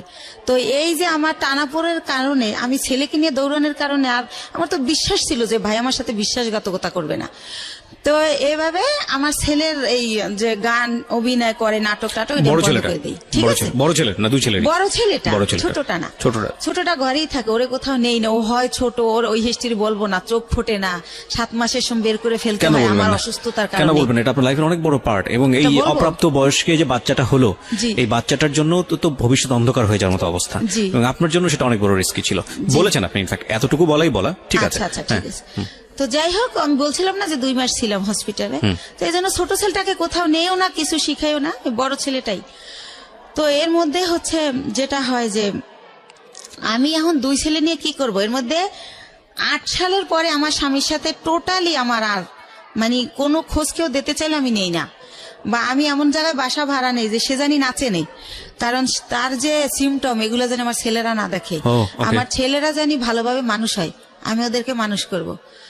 তো এইভাবে যখন আমাকে নিঃস্ব করে দেওয়া হয়, দুলাল ভাই সবকিছুই সে আমাকে দেবে বললে নিখোঁজ হয়ে যায়, কিছুই দেয় না। আপনার বিজনেস সমস্তটুকু নিয়ে সে নিখোঁজ, একদম নিখোঁজ। সবকিছু যখন নেওয়া শেষ, যতদিন বাকি ছিল ততদিন আমাকে আশা দিত যে এই তো সামনের মাসে তোরে 7 লাখ টাকা দিতেছি, এইভাবে আশা দিত, তা 3 লাখ টাকা দিতেছি। পরবর্তীতে আর আমাকে কিছুই দেয় না, সে নাই হয়ে যায়। তো তখন আমি মেন্টালি এতটা ডিজাস্টেড হয়ে যাই, আমি পাগল হয়ে যাই টোটালি। আমি রাস্তায় শুধু হাঁটি। আমি সেই গ্যান্ডারের থেকে বুদ্ধিজীবী শহীদ মিনার যে 34 মাস দুপুরবেলা রোদ্রে আকাশের দিক তাকায় কান্না করি, আর আল্লাহর সাথে কথা বলি, আকাশের সাথে কথা বলি যে আল্লাহ তুমি বিচার করো, আল্লাহ আমার অপরাধটা কি, আমার বাবা মা আমার দিকে তাকাইলো না, আমি অনেক কষ্ট করে একটা বিজনেস করলাম, একজনের বিশ্বাস করলাম, সে এটা করলো, আমার স্বামী এটা করলো, আমার অপরাধটা কি, মানে এটা আমি কারে জিজ্ঞেস করবো পাই না, তো আমি আকাশের কাছে জিজ্ঞেস করি, আকাশের দিক তাকাই তাকাই কান্না করি আর বলি। তো এই টাইমটাতে আমি ভাইয়া 3টা মাস আমি শুধু ওর স্যালাইন খেয়ে বেঁচে থাকি। মানে যখন দেখি আমি আর পারি না তখন একটা স্যালাইন গোলাই আর খাই। আমার ব্যাগে সবসময় পানি থাকে 1/2 লিটার আর স্যালাইন থাকে 4-5টা। তো এইভাবে আমি 3টা মাস আমার মনে আছে আমি ভাতের আহার গেলতে পারি না। আমার কি হলো, আমার কি হবে, আমি নিঃস্ব হয়ে গেলাম। দুলাল ভাইরে আর আমি খুঁজে পাই না কোনোভাবে, সে নাম্বার চেঞ্জ করে ফেলে। তো যাই হোক, তার বাড়ি ঠিকানা জানতাম, কিন্তু বাড়ি যাই আমি কি করব, কাকে বলবো, এটা সে তো বাড়িতে যায় নাই। তো যাই হোক, এভাবে গেল এই পাঠ। তো তখন আমার তো এই বাচ্চা দুইটাকে কিছু করে খাওয়াতে হবে ভাইয়া। তো তখন আমি আমার চিন্তা করলাম, আমি এর আগে ওই যে বড় জমিটা যে কিনলাম তারপর পরে আবার একটা ছোট জমি কিনি, 5 কাঠার জমি। এটাও আমার এক চাচার থেকে কেনা। তো আমি চিন্তা করলাম যে এই 5 কাঠা জমি বিক্রি করে আমি কিছু একটা করি। তো তখন ওই 5 কাঠা জমি আমি বিক্রি করব। এখন আমি যাকেই ঠিক করি, যেই আমাকে জমিটা কিনবে, যে জমিটা অ্যাডভান্স করতে যায়, তাকে আমার বোন থ্রেট দেয়, বড় বোন, যে ওই জমি কিনলে তোর পা ভাঙা হাতও ভেঙে ফেলবো। লাস্ট পর্যন্ত আমার সৎ কাকা কিনবে, কালকে আমাকে 1 লাখ টাকা দিবে। আজ রাত 12টার সময় আমার কাকার নামে একটা মিথ্যা মামলা দিয়ে তাকে অ্যারেস্ট করানো হয়। তো এটা কেন করানো হয় আমি কোনোভাবে জানতে পারি না। তো একজনের কাছে জিজ্ঞেস করি, আমার বাবা মার কাছে জিজ্ঞেস করলে তারাও বলে না, তারা বলে আমরা জানি না। তো তখন শুনতে পারি যে জমি আমার বোন কিনবে, বাইরে বেচতে দেবে না সেজন্য। তো তখন আমি বাধ্য হয়ে আমার মাকে বলাই যে তাহলে বরাপারে বলো আমার জমিটা কিনতে। তো এর মধ্যে আমি শর্টকাট খুলে একটুখানি বলি, আমার বড় দুলাভাই বাংলাদেশের 20 জন ধনীর একজন, উনি বিশাল বড় লোক। তারপরে আমার ইমিডিয়েট যে ছোট, সে সৌদি আরবে বিজনেস করছে 25 বছরের মতো, সেও অনেক ভালো অবস্থায়। তো এরাও কিন্তু বড় লোক। তো আমার সেজো ভাইটাও মালয়েশিয়াতে ইঞ্জিনিয়ারিং পোস্টে গেছে, উনি, সেও অনেক টাকার মালিক, আল্লাহর রহমতে অনেক ভালো পজিশন তার। অথচ এই যে আমি যখন তাদেরকে জানালাম যে এরকম দুলাল আমার সব মেরে পলাই গেছে, এখন আমার মৃত্যু ছাড়া উপায় নাই, আমার ঘরে ভাত নাই, আমার ঘর ভাড়া দেওয়ার মতো টাকা নাই, মানে এগুলো যখন প্রকাশ করলাম, তারা আমাকে খুব অপমানজনক কথাবার্তা বলল সবাই। মানে কোনোভাবে কেউ 5 টাকা দিয়ে আমাকে হেল্প করলো না। তো তারপর আমি ডিসিশন নিলাম জমি বিক্রি করার। এখন আমার বোন জমি কিনবে, কিন্তু সে কিন্তু আমাকে 5,000 টাকা দিয়ে হেল্প করলো না। তো যাই হোক, আমি বাধ্য হয়ে রাজি হলাম তাকে জমিটা দেওয়ার জন্য, মাকে দিয়ে বলালাম। তারপরে আমি গ্রামে গেলাম, তারপরে সে একজনকে দিয়ে জিজ্ঞেস করাইলো আমি জমির দাম কত চাই। তো আমার মা আমার শিখিয়ে দিল, তুমি বললো যে আপা তোমার যা ইচ্ছা তাই দিও, তাহলে তুমি বেশি পাবা, দাম টাম চাইও না। তো আমার মার কথাই আমি আমার বোনকে বলি, ওই যাকে দিয়ে বলায় তাকে বলি। তো পরের দিন আমাকে রেজিস্ট্রি করতে নিয়ে যায়, আমাকে কিন্তু 1 টাকাও দেয় নাই, বা কতটুকু জমি বা কত দাম কিছুই বলে নাই। তো ম্যাজিস্ট্রেট যখন জিজ্ঞেস করে আমি বলি যে হ্যাঁ টাকা বুঝে পাইছি। তো উনি আসার পর আমাকে মাত্র 1 লক্ষ টাকা দেয়, দিয়ে বলে যে তোর জমির দাম হচ্ছে 2,35,000, তো আর 1,35,000 টাকা আমি 15 দিন পরে দেব। তো আমি 1 লাখ টাকা নিয়ে ঢাকায় চলে আসি। কিন্তু ওই যে দুলাল আমার টাকা দেয় না, আমি বাসা ভাড়া ছিলাম, ওই বাসা ভাড়া বেজে যায়, তারপরে ঋণ করে খাই ফ্রেন্ডদের কাছ থেকে, ছেলের খরচ করি স্কুলের। তো এভাবে ওই টাকা ঋণ দিতেই চলে যায় 1 লাখ। তো তখন আমি ব্যবসা আবার কিভাবে করব? তখন আমি আবার আমার বোনকে বলি, বলতে বলতে আমার মা বলে যে তুমি বাড়িতে আসো, আবার যাই। তখন আমার বোন আবার আমাকে 1 লাখ টাকা দেয়, দিয়ে বলে যে এই 35,000 টাকা বাকি আছে, এইটা তুই চাবি না, ফোন করে কখনো বলবি না, আমার যখন হবে আমি তোরে ফোন করেই বলবো, তখন তোরে দিয়ে দেব। আচ্ছা ঠিক আছে। তো ভাইয়া, আল্লাহ যার উপরে নারাজ হয় তার হয়তো সব দিক দিয়ে হয়। তো তখন উনি 1 লাখ টাকা দেয়, ওই টাকাটাই না আমি ইন্ডিয়ার ব্যবসা শুরু করি। তো ব্যবসা শুরু করি ইন্ডিয়ার কসমেটিকের ব্যবসা, কয়েকজন আপার সাথে পরিচয় হয়, তাদের সাথে যাতায়াত করি, এভাবে চলতেছি। হঠাৎ করে আমার ব্যাক পেন শুরু হয়, আমি উঠতে পারি না, বসতে পারি না, খুব যন্ত্রণা। তো বাংলাদেশে যখন ডাক্তার দেখাই, দেখাতে দেখাতে পরীক্ষা নিরীক্ষার পর যেটা বলে যে আমার একটা কিডনি ড্যামেজ হয়ে গেছে। ওহো। তো একটা কিডনি ড্যামেজ হয়ে গেছে। কত সালের ঘটনা? এটা হচ্ছে 13 সালের ঘটনা। 13 সালের ঘটনা। তো তখন তো আপনার জাহিদের সঙ্গে যোগাযোগ সম্পূর্ণ কোথায় আছে, কি করছে কিছু জানি না। তো তখন আমার ড্যামেজ হয়ে গেল। তো আমার আত্মীয় স্বজনকে আমি ব্যাপারটা জানাই, মানুষ দিয়ে জানাই, কিন্তু ভাইয়া কষ্টের কথা হলো, আমার এক সৎ ফুফুর ক্যান্সার হয়েছিল, তাকে কেমো দেওয়ার জন্য আমার বোন প্রতি মাসে তার কেমোর খরচটা দিত। কিন্তু বাইরের মানুষের দেয়, যে ওর মেয়ে বিয়ে হয় না, বিয়ে দিয়ে দেয়, যার যা লাগে দেয়, কিন্তু সে আমাকে কোনোভাবে হেল্প করলো না। হেল্প না করলে আমার যে পুঁজিটা ছিল ওইটা দিয়া, আরেকটু বলি, তো বাংলাদেশে বলে ড্যামেজ হয়ে গেছে, তো আমার অনেকে বলে যে ইন্ডিয়ার ডাক্তার ভালো, ইন্ডিয়াতে দেখাও। তো ইন্ডিয়া দেবী সেটি নামের একটা হসপিটাল মুকুন্দপুরে, সেখানে আমি দেখাই। ডক্টর বুজুরিয়া, উনি কিডনি বিশেষজ্ঞ ছিলেন। তো উনি পরীক্ষা নিরীক্ষার পর বলে যে আপনার কিডনি ড্যামেজ হয় না, এটা মিথ্যা রিপোর্ট, আপনার কিডনি ছোট হয়ে গেছে, একটা কিডনি একটু ছোট হয়ে গেছে, আপনি বেশ কিছুদিন অনাহারে ছিলেন, খাবার দাবার খাইতেন না, সেই জায়গার থেকে এটা হয়েছে। তো আপনি ঠিক মতো খাবেন, পানি খাবেন, আর প্রস্রাবে ধরলে লেট করবেন না, আর ওষুধ দেয় 3 মাসের। তো 3 মাস ওষুধ খাওয়ার পরে আল্লাহর রহমতে মাত্র 2টা আইটেম ওষুধ দেয়, কিন্তু আমি 3 মাস পর আল্লাহর রহমতে ভালো হয়ে যাই। তো ভালো হয়ে যাই, এরপরে ওই যে 1 লাখ টাকা বাকি থাকে আমার বোনের কাছে, সেই 1 লাখ টাকাও তো আইনে এই যে চিকিৎসার কারণে প্রায় শেষ। তো তখন আমি 35,000 টাকা পাই, ওইটা চাই। ওইটা চাইলে সে একেবারে না করে দেয়, সে বলে আমি টাকাই পাবো না। তখন আপনার কাছে দুটো সন্তান? হ্যাঁ, এবং আমার কাঁধে 2টা সন্তান। ইভেন আমার মা চাইলেই আমার চালাতে পারে, আমার মাকে আমার ভাইয়ারা টাকা দেয়, এবং সেও না করে দিয়েছে, সেও কোনোভাবে আমাকে হেল্প করে না। তারপরে সে সেই তো নিষেধ করছিল যে 35,000 টাকা চাবি না, আমি ইচ্ছা মতো দেব। অথচ আমি যখন 6 মাস পরে আমার চলতেছে না তখন চাই, তখন সে অস্বীকার করে। আর একটা কথা ভাইয়া, সে বাইরে আমার এই জমিটা যারা কিনতে চাইছে তারা 5 লাখ টাকা দিতে চাইছে, 5 কাঠা 5 লাখ, কিন্তু আমার দিবে 2,35,000। তারপরও আবার এই 35,000 টাকা সে না স্বীকার জান। আমি বলি, আপা তুমি তো মিথ্যা বলো না, মনে হয় ভুলে গেছো, মনে নাই, একটু মনে করে দেখো। সে আমারে অখাদ্য ভাষায় গালাগালি করে, ওই টাকাটা আর দিলই না।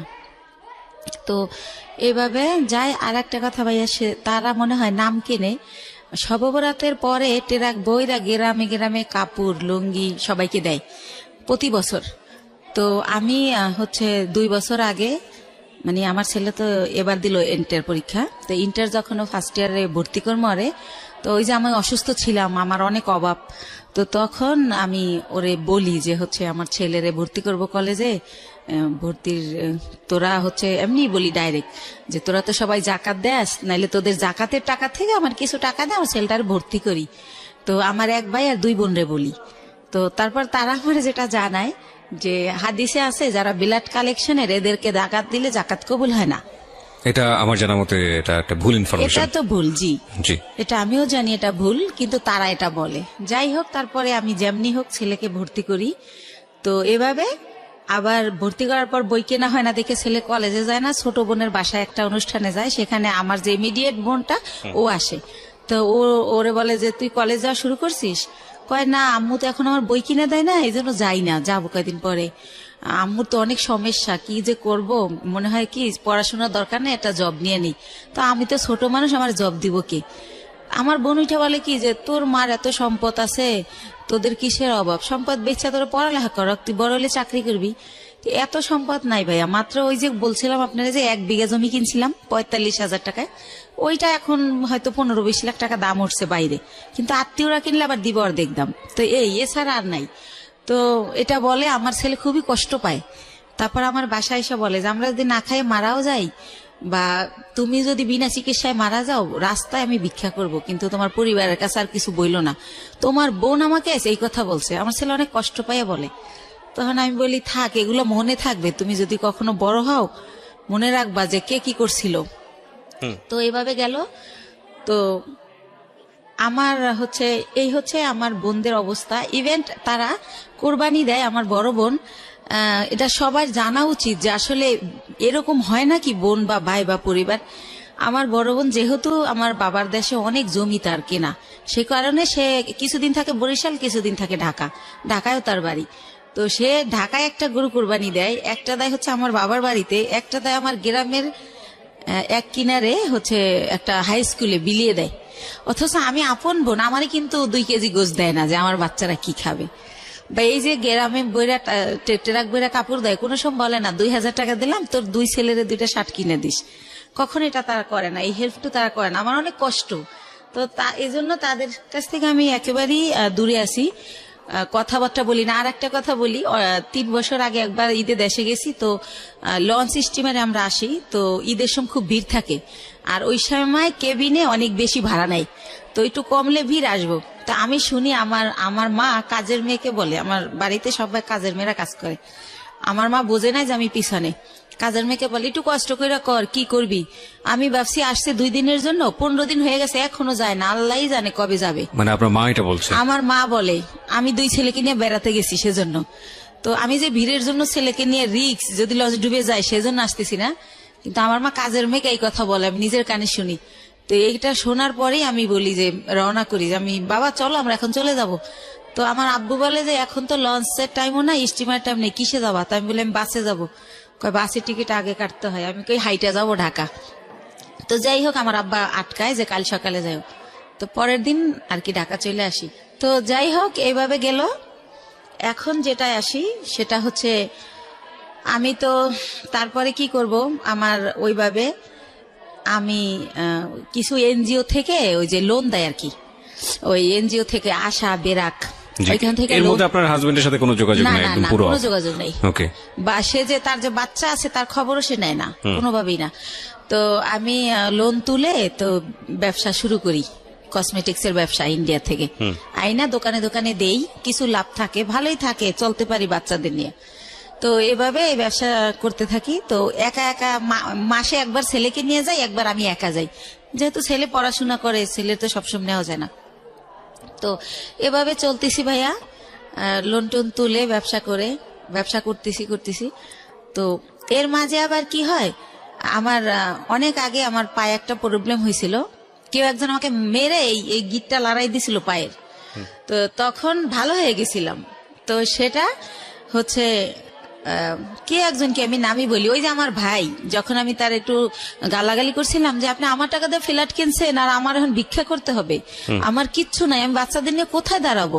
তো তখন সে আমারে খুব বাজেভাবে বকে, তখন আমিও তারে একটু রাব বিহেভ করি, তখন সে আমারে মারে, আমারে চেহার দিয়ে বাড়ি দিতে নেয়। তখন আমি পড়ে যাই, পড়ে গেলে আমার পাও ধরে মোচড় দেয়, তখন আমার এই গিটটা সরে যায়।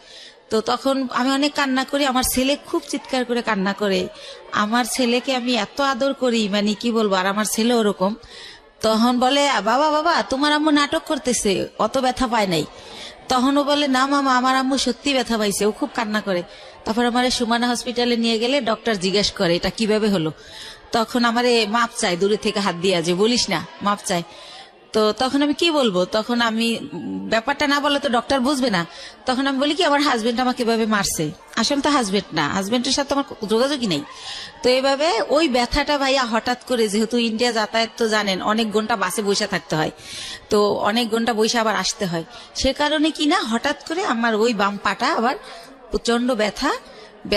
তো আমার ছেলে আমাকে নিয়ে সরর দিতে গেল, ইয়াতে গেল, পঙ্গুতে গেল, তো তারা আবার রেফার করলো নিউরোলজি হসপিটালে। তো নিউরোলজিতে আমাকে বললো এমআরআই করতে হবে। তো এমআরআই ওইখানে সরকারি এমআরআইতে ফি কম, কিন্তু 15 দিন পরে সিরিয়াল পরে। তো এই 15 দিন তো আমি সহ্য করতে পারবো না, আর আমি বেকার থাকলে আমার বাচ্চারা কি খাবে। তখন আমি বেসরকারি ইয়াতে পপুলারে যাই, ওই পপুলারে আমার থেকে 13,000 টাকা নেয় এই টেস্টটার জন্য। তো এইভাবে আমি টেস্টটা করার পরে তারা বলে যে আমার ওই যে পুরানা যে মোচড় দিছিল সেইখানকার একটা আঘাত আছে রগে, ওই কারণে আমার এই প্রবলেমটা হয়। তো বইলা দেয় যে আমার হচ্ছে একেবারে 6 মাস বেড রেস্ট, সোজা শুয়ে থাকতে হবে। আমি যদি সোজা শুয়ে না থাকি তাহলে আমার এই রগের প্রবলেম যাবে না। তো এইভাবে ইঞ্জেকশন দেয়, ওষুধ দেয়, কমে না, বলার পর এটা বলে। তা আমি এতদিন যদি শুয়ে থাকি আমার বাচ্চারা কি খাবে, আমি ঘর ভাড়া দেবো কি দিয়া। তো তখন আমার বাচ্চা সবাই কাছে এটা বলে যে আমার মার এই অবস্থা, খুবই কান্নাকাটি করে। তার বাবার নাম্বার জানি কার কাছ থেকে সংগ্রহ করে তারেও ফোন করে যে আম্মু এরকম হসপিটালে ভর্তি। তো কোনো জায়গা থেকে কেউই আসে না, আল্লাহর রহমতে কেউই হেল্প করে না। তো আমার পরিচিত যারা আর কি, যাদের সাথে একসাথে বিজনেস করতে যাই, ইন্ডিয়া যাই আসি, অনেকগুলো মহিলা, আমরা সবারই যার যার সংসারের প্রবলেম, তারা এটা করে থাকে। তো ওই সব আপারা আমারে বলে যে বাংলাদেশে তো তুমি সুস্থ হইতে অনেক টাইম লাগবে, আর তোমার বাচ্চারা খাবে কি, তোমার আমরা কোলে করে শোয়াই বাসে করে ইন্ডিয়া নিয়ে যাই, হয়তো বা ইন্ডিয়া গেলে ভালো হবা। তো একটু তো আমার চলার ক্ষমতা নাহলে আমি ইন্ডিয়া কিভাবে যাব। তার মধ্যে একটা কথা বলি ভাইয়া, আমারে যখন ওই পপুলারে ওই একটা মেশিন মানে টলিতে শোয়াই দেয়, তো তো 2 জন নার্স কেউ আমাকে হেল্প করলো না। আমার ছেলেকে বলে কি উঠাই দাও তোমার মাকে। তা আমার ছেলে তো আর অত বড় না, সে আমারে তাও কিভাবে জানে আল্লাহ জানে, ও আমারে কোলে করে শোয়ে দেয়। তো ওইভাবে আমার এমআরআই যখন শেষ আমি বের হই, তখনও কোনো একটা নার্স আমাকে ধরে না, বলে এই তোমার আম্মুকে নামাও। তো আমার ছেলে আমাকে জায়গায় নামাইতে গিয়ে ছেড়ে দেয়, মানে আমার ভার বহন করতে পারে না। তখন ভাইয়া ব্যথার মধ্যে আরো ব্যথা পাই, তো এত চিৎকার করতে থাকি। তখন ছেলে নিজের অপরাধী ভাবে যে আম্মু আমি তো আর ব্যথা দিলাম। তো নরে ঠান্ডা করার জন্য আমি বলি না কিছু হয় নাই, এমনি তো আমার ব্যথা তো এমনিই করে, তোমার জন্য না। তো ও আবার আমার সরার দিতে নিয়ে যায়। নিয়ে গেলে কি হয়, ওখানে ইমার্জেন্সিতে একটা সাথে সাথে হাড়ের মধ্যে ইঞ্জেকশন দেয়। ওই ইঞ্জেকশনটা দিলে ব্যথাটা একটু কমে, এটা ও জানে, কয়েকবার নিছে। তো ও আমার আর ওই ইয়ে থেকে পপুলার থেকে বাসায় না নিয়ে যায় সরার দিতে। ওকে। তো ওই দিন এইভাবে যাওয়ার সময় যাই, যে সিএনজিটা দিয়ে নিয়ে যায়। তো ওই সিএনজি ড্রাইভারকে আমার ছেলে বলে, যেহেতু আমার ছেলে ছোট মানুষ, আমার বাসা থাকে তখন লেক সিটি হাউজিং এ, এ বলক রোড নাম্বার 1, ওই বাড়িতে থাকি। তো বলে কি যে আঙ্কেল আপনার গাড়ি কোন দিকের? তো বলে এই যে মোহাম্মদপুর 3 রাস্তার। তো বলে কি যে আম্মুরে তো প্রতিদিন সন্ধ্যায় ইঞ্জেকশন দিতে নিয়ে যেতে হয়, নিউরোলজিতে অথবা সরার দিতে। প্রতিদিনই মানে কয় ঘন্টা পরে জানি আমার ব্যথাটা বেড়ে যায়, আমার এটা মনে নাই। তখন বলে যে আপনি যদি নাম্বার দিয়ে যেতেন, ফোন দিলে আপনি এসে একটু নিয়ে যেতেন আমাদের, নাইলে আমি আম্মুরে রাইখা গাড়ি আনতে যাই, ড্রাইভাররা ভিতরে আসতে চায় না। তো এইভাবে ওই আমার ছেলে এই নাম্বারটা নেয় ওই ড্রাইভারের। তো তারপরে পরের দিন হচ্ছে আমার নিউরোলজিতে ওই যে রিপোর্ট নিয়ে যেতে হবে এমআরআই, যে আমার কি পজিশন দেখাইতে। তো উনি ফোন করে, আমার ছেলে আসে। তো যাই, তো গেলে কি হয়েছে, সরকারি তো সিরিয়াল থাকবেই। তো আমার ছেলে বলে আঙ্কেল আপনি কি একটু ওয়েট করে আমাদের নিয়ে যাবেন আবার বাসায়? ঠিক আছে বাবা নিয়ে যাব। তো উনি বসে, তো দেখি আধা ঘন্টা, তারপর আমার সামনে আরো 5 জন। তো আমি ফোন দিয়ে বলি যে ভাইয়া আপনি চলে যান, আমার অনেক লেট হবে।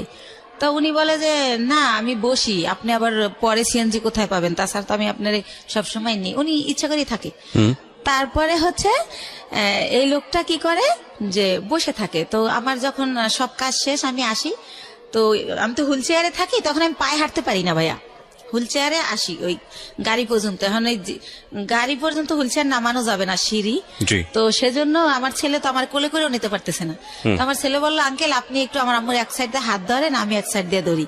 তো এইভাবে আমার নিল। তা আমার বাসায় যখন নামাই দিল, আমি চিন্তা করলাম লোকটা প্রায় 1-1.5 ঘন্টা বসে আছিল। তো উনি তো এতক্ষণে অনেক টাকা মারতে পারতো। এমনি ওনার আমার যাতায়াত ভাড়া হয় 400 টাকা নিউরোলজি থেকে আমার বাসা যেহেতু মোহাম্মদপুরে। তো আমি ওনার একটা 1000 টাকার নোট দেই। তখন উনি বলে আপা আমার কাছে ভাঙতি নেই, আমি প্রথম আপনাকে নিছি। তো আমি বলি ভাইয়া ভাঙতি লাগবে না, পুরাটাই আপনাকে দিছি, আপনি তো অনেকক্ষণ বসে ছিলেন। তারপর বলে থ্যাংক ইউ আপা, আসলে আপা আপনার মন অনেক ভালো, আমি যদি নিজের গাড়ি হতো আপনার ভাড়াই নিতাম না। এটা বলে উনি চলে যায়। তো তারপরে যেহেতু আমার ডাক্তার বলে যে যতদিন অসহ্য ব্যথা না কমে প্রতিদিন সন্ধ্যায় ইঞ্জেকশন দিতে হবে, তো সে কারণে প্রতিদিন সন্ধ্যায় উনি আসে, এসে আমার নিয়ে যায় এই সিএনজিওয়ালা। এর মধ্যে ভাইয়া বলে রাখি আমার ছেলের হচ্ছে ইন্টারের পিটেস্ট পরীক্ষা। তো সে কারণে কি হয়, ছেলে যে টাইমে আমার ইঞ্জেকশন দিতে যাও ওই টাইমে ছেলের স্যার আসে। তো ছেলে উঠাই দেয় যে আঙ্কেল তো দিয়েই যাবে, যেহেতু আঙ্কেল বাসা চেনে। তো এইভাবে উনি আমার দিয়ে যায় নিয়ে যায় বিনামূল্যে ভাড়া দেই। তো এইভাবে হয়। তো যখন একটু আমি মোটামুটি দাঁড়াতে পারি, তখন ওই আমার ওই যে আপারা যাগোর সাথে ইন্ডিয়া যাই, তাদের সাথে আমি ইন্ডিয়া চলে যাই ওখানে আবার ডাক্তার দেখাই অর্থোপেডিক। ওনারা আমার কিছু দেয়, ওইখানে থেরাপি দেয়, তারপরে মেডিসিন দেয়। তো মোটামুটি আল্লাহর রহমতে আমি যাই, কিন্তু হুইল চেয়ারে বলতে গেলে আসার সময় আমি হাইটে আসতে পারি। এভাবে আমি ভালোভাবে বাসায় আসি। তো উনি এখন তার আমি ইঞ্জেকশন দিতে যাই না, কিন্তু উনি এমনি ফোন দেয়, আপা কেমন আছেন, কই কি করেন, এরকম ফোন টোন দিতে থাকে। তো আমার যেহেতু অনেক ওইখান থেকে আমার মাল নিয়ে আসতে হয়, সেই মালগুলো আমার ভাইয়া মার্কেটে পৌঁছাতে হয়। পলোয়ালে, আপনার খদ্দর বাজার, এনএসকো টাওয়ার। কি ধরনের প্রোডাক্ট নিয়ে আসতেন? শ্যাম্পু, সেন্ট, সোনো, এগুলো দিয়ে আপনার সংসার চলতো, মানে এই বিজনেস করে? জি, এইটা দিয়েই আমি চলি। তারপরে ভাইয়া ওই মালগুলো তো আবার পৌঁছাতে হয়। তো ওনারাই আমি ফোন দেই ইন্ডিয়া থেকে এসে ওই মাল দেওয়ার জন্য।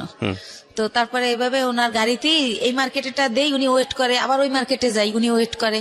তো এইভাবে পরবর্তীতে যখন আবার আমি ইন্ডিয়া যাই, তো যেহেতু ওখানে যাওয়ার পর ওই যে পায়েরটা যে আগের বার দেখাই আসলাম, তো ডক্টর বলে যে হচ্ছে কি ওই ওখানকার ডক্টরদের ব্যবহার এত সুন্দর। তো আমার এই মা করে কথা বলে, যে মা আপনার কি এখন কি অবস্থা কি জানতে চাই বলি। তারপর বলে মা আপনি 3টা দিন এবার এখানে থাকেন, 3 দিন যদি আপনার থেরাপিটা দেওয়া হয় এখানে তাহলে আপনি 100% সুস্থ হয়ে যাবেন। আর যেহেতু আমি বলছি যে আমি এই কাজ করে খাই, তো যেহেতু আপনি একটা কাজ করে খান তাহলে আপনি লেন্থি নেওয়ার দরকার নেই। তো সে কারণে আমি ওই থেরাপির জন্য 3 দিন যে থাকবো সেই 3 দিন আবার আজকাল সেরকম না ভাইয়া, গ্যাপ দিয়ে। তো এভাবে আমার প্রায় 10-11 দিন ভারতে থাকতে হয়। আচ্ছা। তো 10-11 দিন পরে যখন আমি বাংলাদেশে আসি, বাংলাদেশে ঢোকার সাথে সাথে ওনার খালি ওই মিস কল অ্যালার্টে ওনার নাম্বার, মানে যে ওনার নাম হাসান। আচ্ছা আচ্ছা, সিনজিওয়ালা ভদ্রলোকের নাম হচ্ছে হাসান। হাসান, হ্যাঁ। তো উনি হচ্ছে এত আসতেছে ওনার মেসেজ, তো আমি আবার ভাইয়া বাসে উঠলে মাথা ঘোরে একটু, সেজন্য ফোনও ইউজ করি না, খুব জরুরি ছাড়া হ্যালো বলি না, ফোন থুয়ে দেবে আগে। তো এত SMS, তারপর আমি একটু ব্যাক করলাম যে ভাইয়া এতবার ট্রাই করছেন কেন? তো বললো আপনি কোথায় ছিলেন, মানে সে বলতেছে আর চিৎকার করে কাঁদতেছে, 11 দিন হয়ে গেছে আপনার কোনো খোঁজ নাই, আপনি কি মানুষ, আপনি এরকম পারলেন কি করে? এই সে উনি ওনার মতো বলেই যাচ্ছে ননস্টপ। তা আমি বলি যে ভাইয়া আমি তো ভাবছিলাম 2 দিন পর আসবো, কিন্তু আমার অসুস্থতার কারণে আমার 11 দিন লাগছে। হ্যাঁ, উনি বলতেছে আর কাঁদতেছে, ওনার নাকি অনেক কষ্ট হচ্ছিল, উনি খুব মিস করছিল, উনি আমার বাসার সামনে যে ঘুরে আসতো, এভাবে বলতেছে।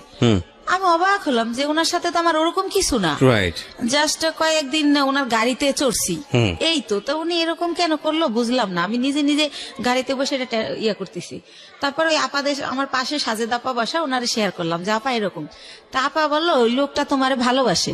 তাই আমি বলি কি যে আমার যে 2 ছেলে, আমার যত ভালোবাসা তো ছেলেদের, আর আমি ছেলে ছাড়া জীবনে কিছু ভাবি না। দেখেন আজকে 8 বছর ওর বাবার সাথে আমার কোনো যোগাযোগ নাই, তারপরেও কিন্তু আমি এই ছেলেদের নিয়ে আসি। আর এখন তো ধরতে গেলে বুড়াই হয়ে গেছি, এখন আর ভালোবাসা টাসার কোনো দাম নাই। এরকম মনে হয় এমনি বলে বা কিছু একটা, আপার সাথে এইভাবেই কথা হলো। তারপরে পরের দিন লই যে আমার তো মাল দিতে যেতে হবে, আমি যেদিন আসি তার পরের দিনই মাল না দিলে তো আমার টাকা দিবে না। তো উনি তো জানি যে পরের দিন আসতে হবে, উনি সকালে গাড়ি নিয়ে আসে।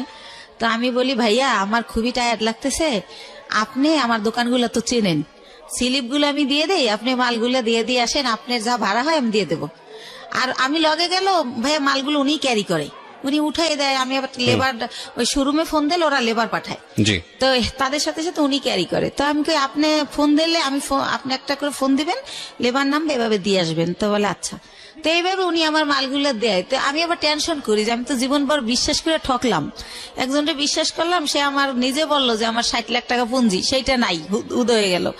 আবার এখন আবার আমার এই কয়টা টাকা লয়ে যদি ফলাই যায় আমি কি করবো, এভাবে টেনশন করতেছি। কিন্তু আবার প্রতিটা মালিককে আমি বলে রাখছি যে আমার লোক গেছে ওই সিএনজিওয়ালা, তো মালটা দেওয়ার পর আমারে জানাবেন পুরো মাল বুঝাই দিছে কিনা স্লিপের। তো ওরা আবার আমারে একটু পরপর ফোন দিয়ে জানাচ্ছে প্রত্যেকটা কোম্পানি যে হ্যাঁ আপা মাল পাইছি। তখন ভাবলাম যেহেতু মাল পুরো দিছে তাইলে টাকাও আমারে দিবে। তো ঠিক উনি বাসায় আবার আইসা আমার টাকা দিয়ে দেয়। তো এইভাবে টাকা দিয়ে দেওয়ার পরে একদিন উনি বলে যে আপা আমি আপনার সাথে কিছু কথা বলবো, আপনার বাসায় আসতে পারি? তখন আমি বলি কোন ব্যাপারে ভাইয়া? বলে আমি একটা প্রবলেমে পড়ছি, এটা আপনার সাথে শেয়ার করবো। তো আমি বললাম আচ্ছা ঠিক আছে আসেন। তো আমার বাসা চেনেই। তো উনি আইসা আমার ড্রয়িং রুমে সোফায় বসে। তো আমি তো ওই পার ব্যথার জন্য ডক্টর বলছে যতটা পারি শুয়ে থাকার, তো আমি ওই পা লম্বা করে কোন রকম বসি।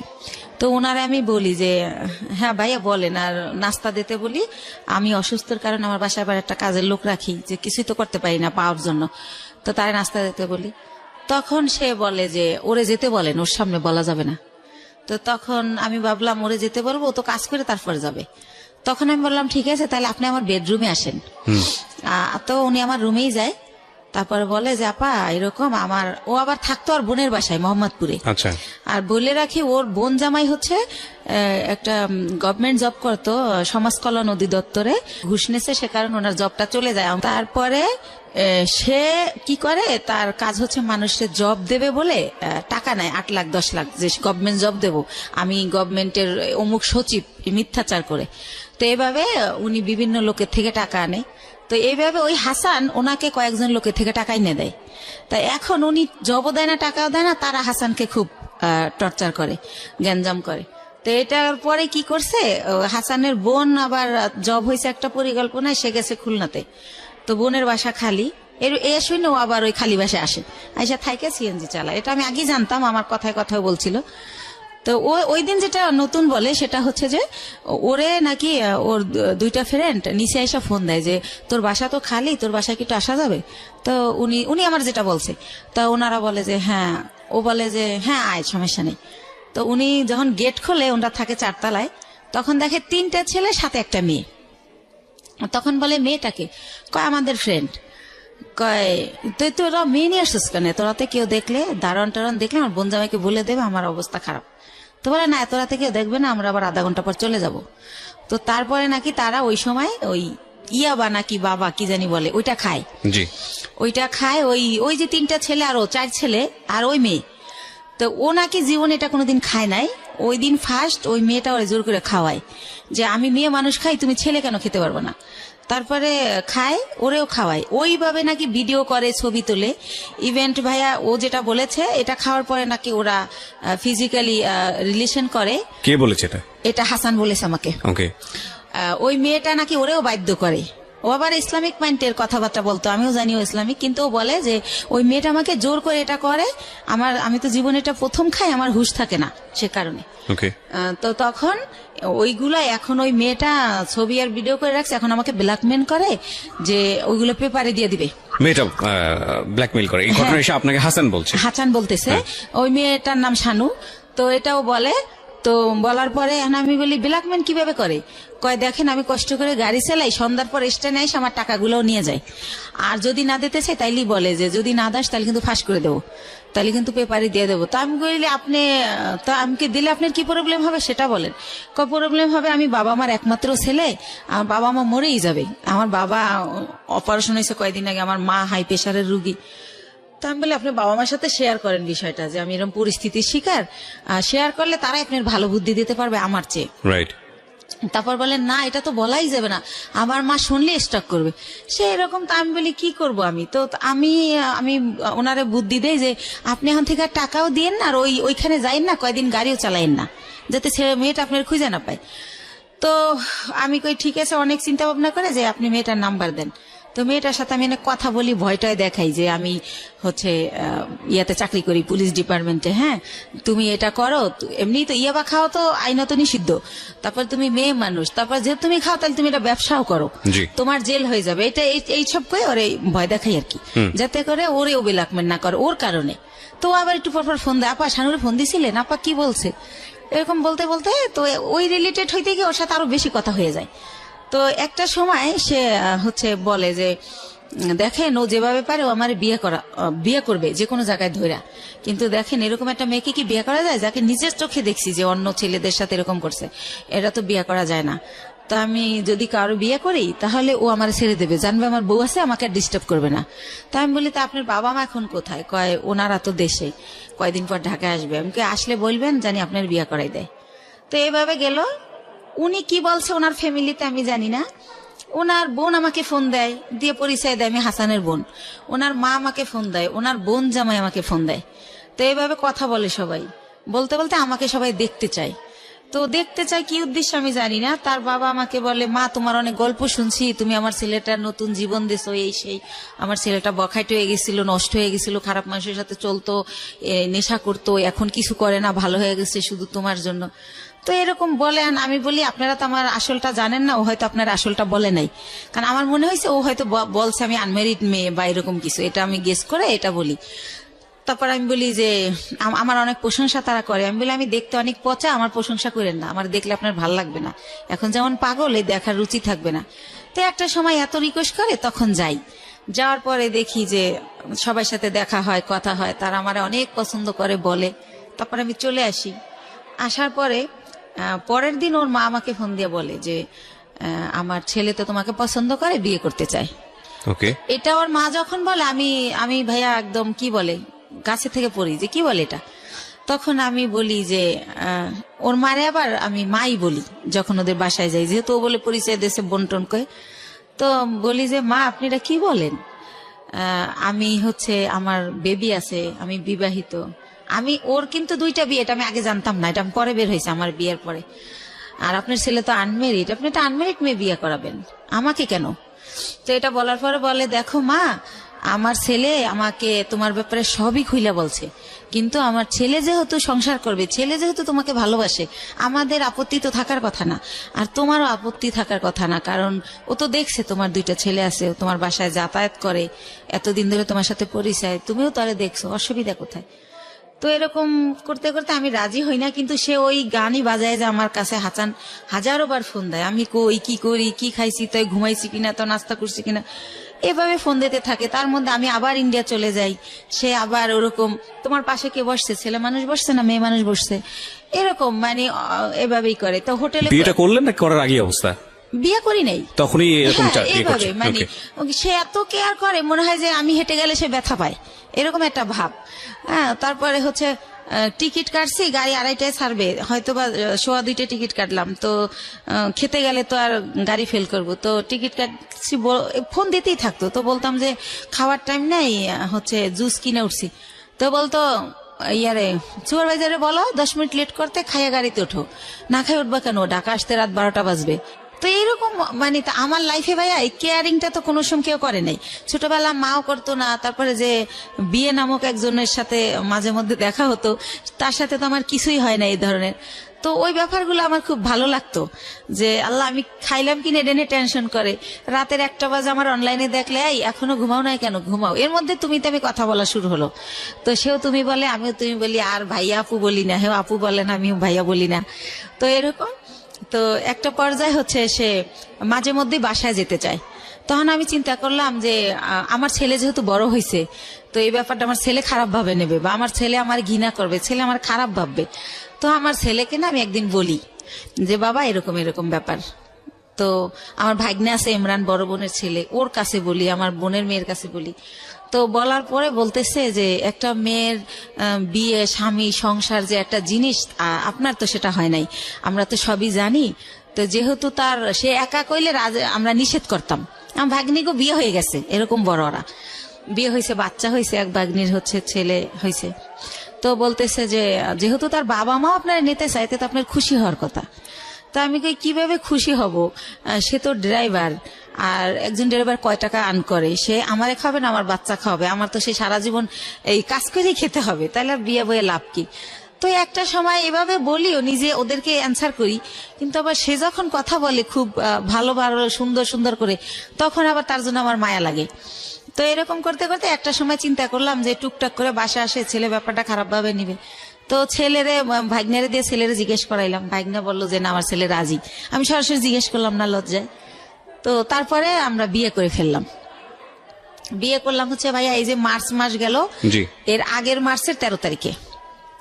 তো বিয়ে করলাম বলতে এভাবে বিয়ে করার পরে সে আমার বাসায় থাকা শুরু করলো, আর হচ্ছে আমি বললাম যে সিএনজি আর চালাইও না, মানে একজনের ড্রাইভার আমার হাজবেন্ড একটু লাগে, কারণ এইরকম ফ্যামিলির তো মেয়ের আমি না, হয়তো আমি ভাগ্যোদশে কষ্ট করতেছি। তো পরে ওর ভিসা, পাসপোর্ট করলাম, ভিসা লাগাইলাম যে আমার সাথে সাথে ইন্ডিয়া যাবা, দুইজনে মিলে ব্যবসা করি। আরো একটা চিন্তা করলাম ভাই, এই ব্যবসায় হচ্ছে অনেক মাল তো ওয়েট হয়, একটা ছেলে আসলেই দরকার হয়, যেবার আমার ছেলে আমার সাথে যায় আমি একটু অনেক শান্তি পাই, আমার কষ্ট কম হয়, ছেলে না গেলে 4-5টা ব্যাগ আমার যদি লেবার না পাই আমার ক্যারি করতে হয়, অনেক কষ্ট হয়। তো সবকিছু মিলে টিলে ভাবলাম যে ঠিক আছে, ওর ফ্যামিলিও ছোট, 1 ভাই 1 বোন, বোনেরও বিয়ে হয়ে গেছে, বাবা মাই তো আছে, ঝামেলা নাই, করে ফেলি। তো এইভাবে যাই হোক বিয়েটা হলো, খুব ভালো, শ্বশুর শাশুড়ি খুব ভালোবাসে। তো এরপরে রোজা চলে আসলো, ঈদের সময় আমি শ্বশুর শাশুড়ি সবার জন্য গিফট টিফট কিনলাম, শাশুড়ি আবার বলে বলে দিল তার বোনের ছেলে, বোনের মেয়ে, তাদের যত আত্মীয় আছে সবার জন্য কিনতে, বাস কিনলাম, তো দিলাম। তো আমার শাশুড়ি আবার আমার 2000 টাকা দিল একটা ড্রেস কিনতে, আর আমার হাজবেন্ড এর মধ্যে ভিসা পাসপোর্টের কাজ চলতেছে, সে আর যায় না এতদিনে ইন্ডিয়া, তারে সবকিছু দিলাম, প্রতিদিন তারে 500-1000 টাকা পকেট খরচ দিচ্ছি, মানে দিয়ে রাখতেছি, যখন শেষ আবার দিচ্ছি, এরকম এভাবে চলতেছে। তো তারপর আমি আরো একবার গেলাম একা, তো এর পরের বার সে আমার সাথে গেল। তো যেহেতু সে আমার সাথে গেল, এখন যদি ভাইয়া যেখানে ব্যবসা করি সবাই আমাকে অনেক রেসপেক্ট করে, এখন যেহেতু তার ছবি আছে আমার কাছে, আপনারা চাইলে দেখতে পারেন, কাবিনটা আমি নিয়ে আসছি, চাইলে দেখতে পারেন, 20 লক্ষ টাকার কাবিন করা হয়েছে আমাদের বিয়ের যে খরচটা ওটাও আমি দিছি, কারণ ওর তো টাকা ছিল না। তো ওর মাই শিখাই দিছিল যে 20 লক্ষ টাকার কাবিন করবা, না হলেও যদি পরে আবার কেউ বিয়ে টিয়া করে কম টাকার কাবিন থাকলে বেশি হলে আর করতে সাহস পাবে না। তো এইসব দেখে না মনে হয়তো ওর মা বাবা ওর চেয়ে আমার বেশি ভালোবাসে। আর যেহেতু আমি ছোটবেলা থেকে ভালোবাসার খুব অভাবী ছিলাম, ওদের ভালোবাসাগুলো পেয়ে না আমি এত হ্যাপি হয়েছিলাম বলার মতো না। তো এইভাবে চলতে থাকে।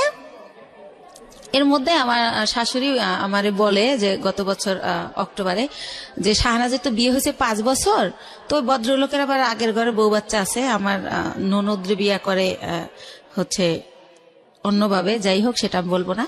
তো যাই হোক পরে বলে যে ওর তো অনুষ্ঠান করা হয় না, দেশের কেউ জানে না, তো এবার ডিসেম্বরে তোমার আর ওর অনুষ্ঠান একসাথে করবো আমরা। ডিসেম্বরের 26 তারিখে ডেট করছে। তো আমি বললাম আচ্ছা ঠিক আছে। আমার শরম, আমি আবার এটা বললাম যে মা আমারটা করেন না, শাহনাজেরটা করেন, যা যা করার আমি করব, টাকা পয়সা যা লাগে আমি দেবো, কিন্তু আমারটা করেন না, আমার লজ্জা লাগে। আচ্ছা। তো এটা আমি বলার পরে উনি হচ্ছে অনুষ্ঠান। তখন কি আপনার মানে জাহিদ তো আগের হাজবেন্ডের নাম? হ্যাঁ।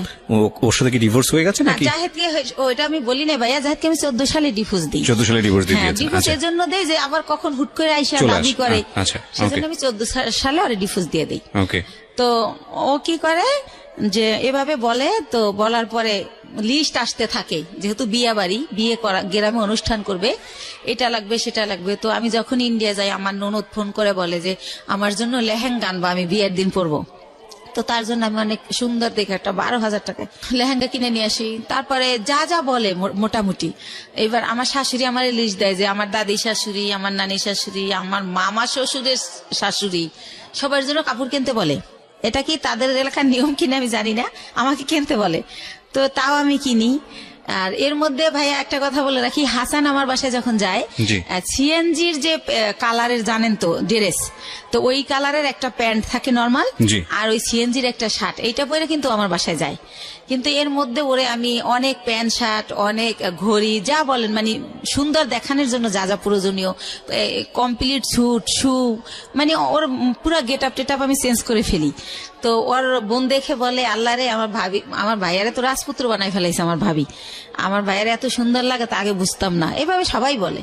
তো এইভাবে চলতে থাকে। আর আমি তো ভাইয়া কষ্ট করি ঠিক আছে, কিন্তু আমার ছেলেরা তো ওইভাবে বড় হয় নাই, তো আমি ভালো বাসায় থাকি, আমার বাসায় 2টা দারোয়ান, আমার ওরকম ফ্ল্যাটে আমি থাকি হাইফাই ভাবে। তো ফ্ল্যাটে যেহেতু যে বাসায় উনি এইভাবে যাওয়ার পরে তারা তো সন্দেহ করবে যে এই পুরুষটা এর বাসায় ঢোকে কেন, আমার নেগেটিভ ভাবে নিবে। তো তাদেরকে আমি পরে বলে দেই যে ভাইয়া ওকে আমি বিয়ে করে ফেলছি, এরকম হয়। আবার আমি যখন ইন্ডিয়াও নিয়ে যাই দেখি কানাকানি করে মালিক কর্মচারীরা যে একে, কারণ আগে তো আমি যেতাম, আমার সাথে আমার ছেলে যেত, তখন যদি ভাবে। আপনার ছেলের বয়স কত ছিল যখন ওই ভদ্রলোককে বিয়ে করলেন হাসানকে? এই তো 1.5 বছর আগে। আমার ছেলের তো 2001-এ জন্ম, 18 চলে। তো ওরা রাজি ছিল বিষয়টা নিয়ে? হ্যাঁ রাজি ছিল, যে হাসানকে তারা বাবা হিসেবে নিতে চাচ্ছে বা এরকম। বাবা বলে না, আঙ্কেল ডাকে, কিন্তু আপনার হাজবেন্ড হিসেবে অনুমতি দিচ্ছে। আচ্ছা ঠিক আছে, ওকে। তো কি করে না, অনুমতি না দিলে তো আমি করতেই পারতাম না, করতামই না, সত্য কথা যেটা, আমার সন্তান সবার আগে। তো তারপরে আমি দেখি ওরা কানাখোসা করে, তখন আমি ভাবি যে আমার সম্মানটা তো নষ্ট হয়ে যাবে। তো তখন আমি মালিককে ডেকে বলি যে ভাইয়া কানাখোসা করার কিছুই নাই, ও আমার কোনো বয়ফ্রেন্ড না বা কোনো অন্যরকম কিছু না। ভারতে আবার অনেক মেয়েরা কি করে ভাইয়া অন্য একটা ছেলের সাথে চলে যায়, তো এরকম একটা প্রবাদ আছে। তখন আমি বলি ভাইয়া আমি তো রিসেন্টলি বিয়ে করে ফেলছি, ও আমার হাজবেন্ড। এভাবে ইচ্ছা করে সবাইকে আমি বলে দেই। তো সবাই বলে না ভালোই হয়েছে, ছেলেটা ভালো। তো যাই হোক এভাবে চলতে থাকে। তো ডিসেম্বর মাসে আমি তো ওই অনুষ্ঠান করব না, কারণ ওই হলুদ দেবে কি করবে না করবে, আমি বাচ্চা কাচ্চার মা, আমার এটি ভালো লাগে না। তো আমি বলি যে মা আমি সব দেবো কিন্তু আমি যাব না। তো সব কেনাকাটা করে দেই। ওর বোন জামাই আমাকে লিস্ট ধরাই দেয় যে সে হচ্ছে গরু কিনে দেবে, আর মুরগি হতে যত বাজার এই টাকাগুলো আমি দেব। তো এই কথায় কথা আমি হাসানকে বলে ফেলি যে হচ্ছে আমি এত টাকা কই থেকে দেবো, তাহলে তো আমার ব্যবসার পুঁজি থাকবে না। তখন হাসান বলে যে তুমি দিতে পারবে না, তাদেরকে বলে দিতে, আমারে বলো কেন? তখন আমি বলি তুমি আমার হাজবেন্ড, আমার ভালো মন্দ তো তোমার দেখার দায়িত্ব, তুমি এখানে থাকো খাও, আমরা একসাথে না, তো তোমাকেই তো বলবো। তখন একটা পর্যায়ে ও আমাকে বলে যে তোমার তো অনেক আছে আমি যতদূর জানি, তো এখানে কত দেওয়া লাগবে, হয়তো 50,000 বা 1 লাখ টাকা লাগবে খাওয়ানে, এটা দিতে বা তোমার অসুবিধে কি? এই প্রথম আর থেকে আমি একটা কষ্ট পেলাম। তখন আমি একদিনকে কথায় কথায় আমি বলি যে মা আমার নিজের মায়ের আদর আমি পাইলাম না, তোমারে তো মা বলেই জানি, মাই ডাকি। সে আমার একটা অনেকভাবে হাট করে, সেই কথাই বলি। মাই জানতাম এতদিন, কখন যে তুমি শাশুড়ি হয়ে গেলা বুঝতেই পারলাম না। এই কথাটা আমি বলি। বলার পরে বলে কি যে সত্য কথা বলে সবার কাছেই খারাপ লাগে, সেইভাবে রেগে রেগে বলে। তখন বলে, এই শোনো, তুমি আমার ছেলেকে ইটালি পাঠিয়ে দাও। মানে শাশুড়ি বলে? আমার শাশুড়ি বলে। আমার ছেলে এই বিষয়গুলো কি আপনি আপনার হাজবেন্ডের সঙ্গে শেয়ার করতেন, যে আমার শাশুড়ি এগুলো বলে, এই কথাগুলো তোমার কথা কিনা? হ্যাঁ, শেয়ার করতাম। তখন হাসান কি বলতো? সে অস্বীকার যাইতো, সে বলতো আমি বলি নাই।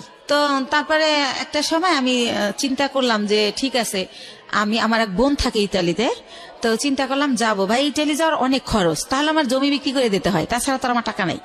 তো আমি হাসানকে বললাম, দেখো আমি 45,000 টাকায় জমি কিনছিলাম, রেজিস্ট্রি নিয়ে 60,000 পড়ছিল, সেই জমির দাম এখন 20 লাখ টাকা উঠে গেছে।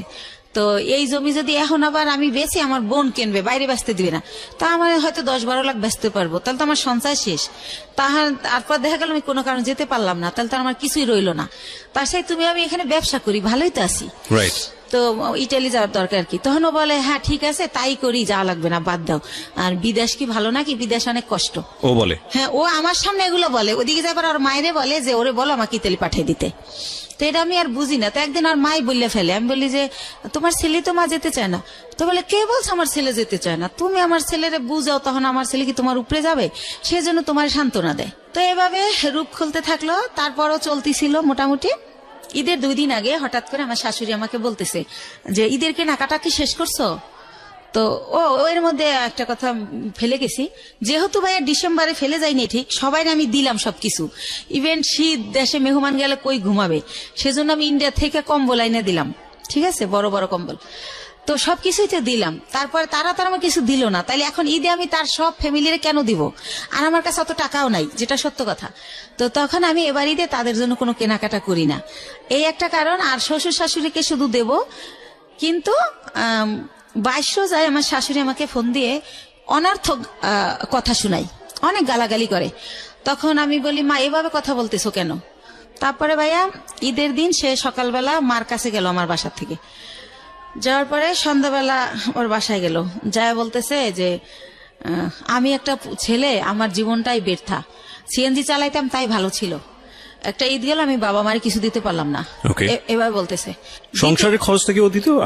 না, ও কই থেকে খরচ দিবে? ও জাস্ট একবার আমার সাথে ইন্ডিয়া গেছে, একবার আমার মালের সাথে ইন্ডিয়া গেছে, এই আমার কোনো টাকা দিত না।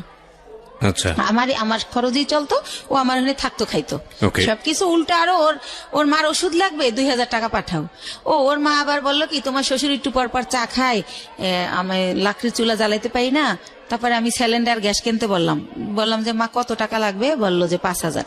তো আমি ঢাকা জিজ্ঞেস করে দেখলাম 3000, কিন্তু শাশুড়ি বললো 5000। তো আমি 5000 টাকা পাঠাই দিলাম। এরকমের যখন যা চায় আমি দিচ্ছি, কিন্তু তার ছেলে আন করতেছে না, বাট আমি যা লাগতেছে সবই দিচ্ছি, কোনো করতেছি না, যেহেতু আমি বলছি যে গাড়ি চালাইও না, সেজন্য। তো এভাবে চলতেছে। তো ঈদের 2 দিন পরে হাসান আমাকে বললো, শোনো তোমার একটা কথা বলি, তুমি যেহেতু 5 লাখ টাকা দিতেছো না, তাহলে যতদিন আমার এই চাকরিটা না হয় ততদিন আমি তোমার বাসায় আসতে পারবো না, এটা নিয়ে তুমি কোন ঝামেলা করবা না।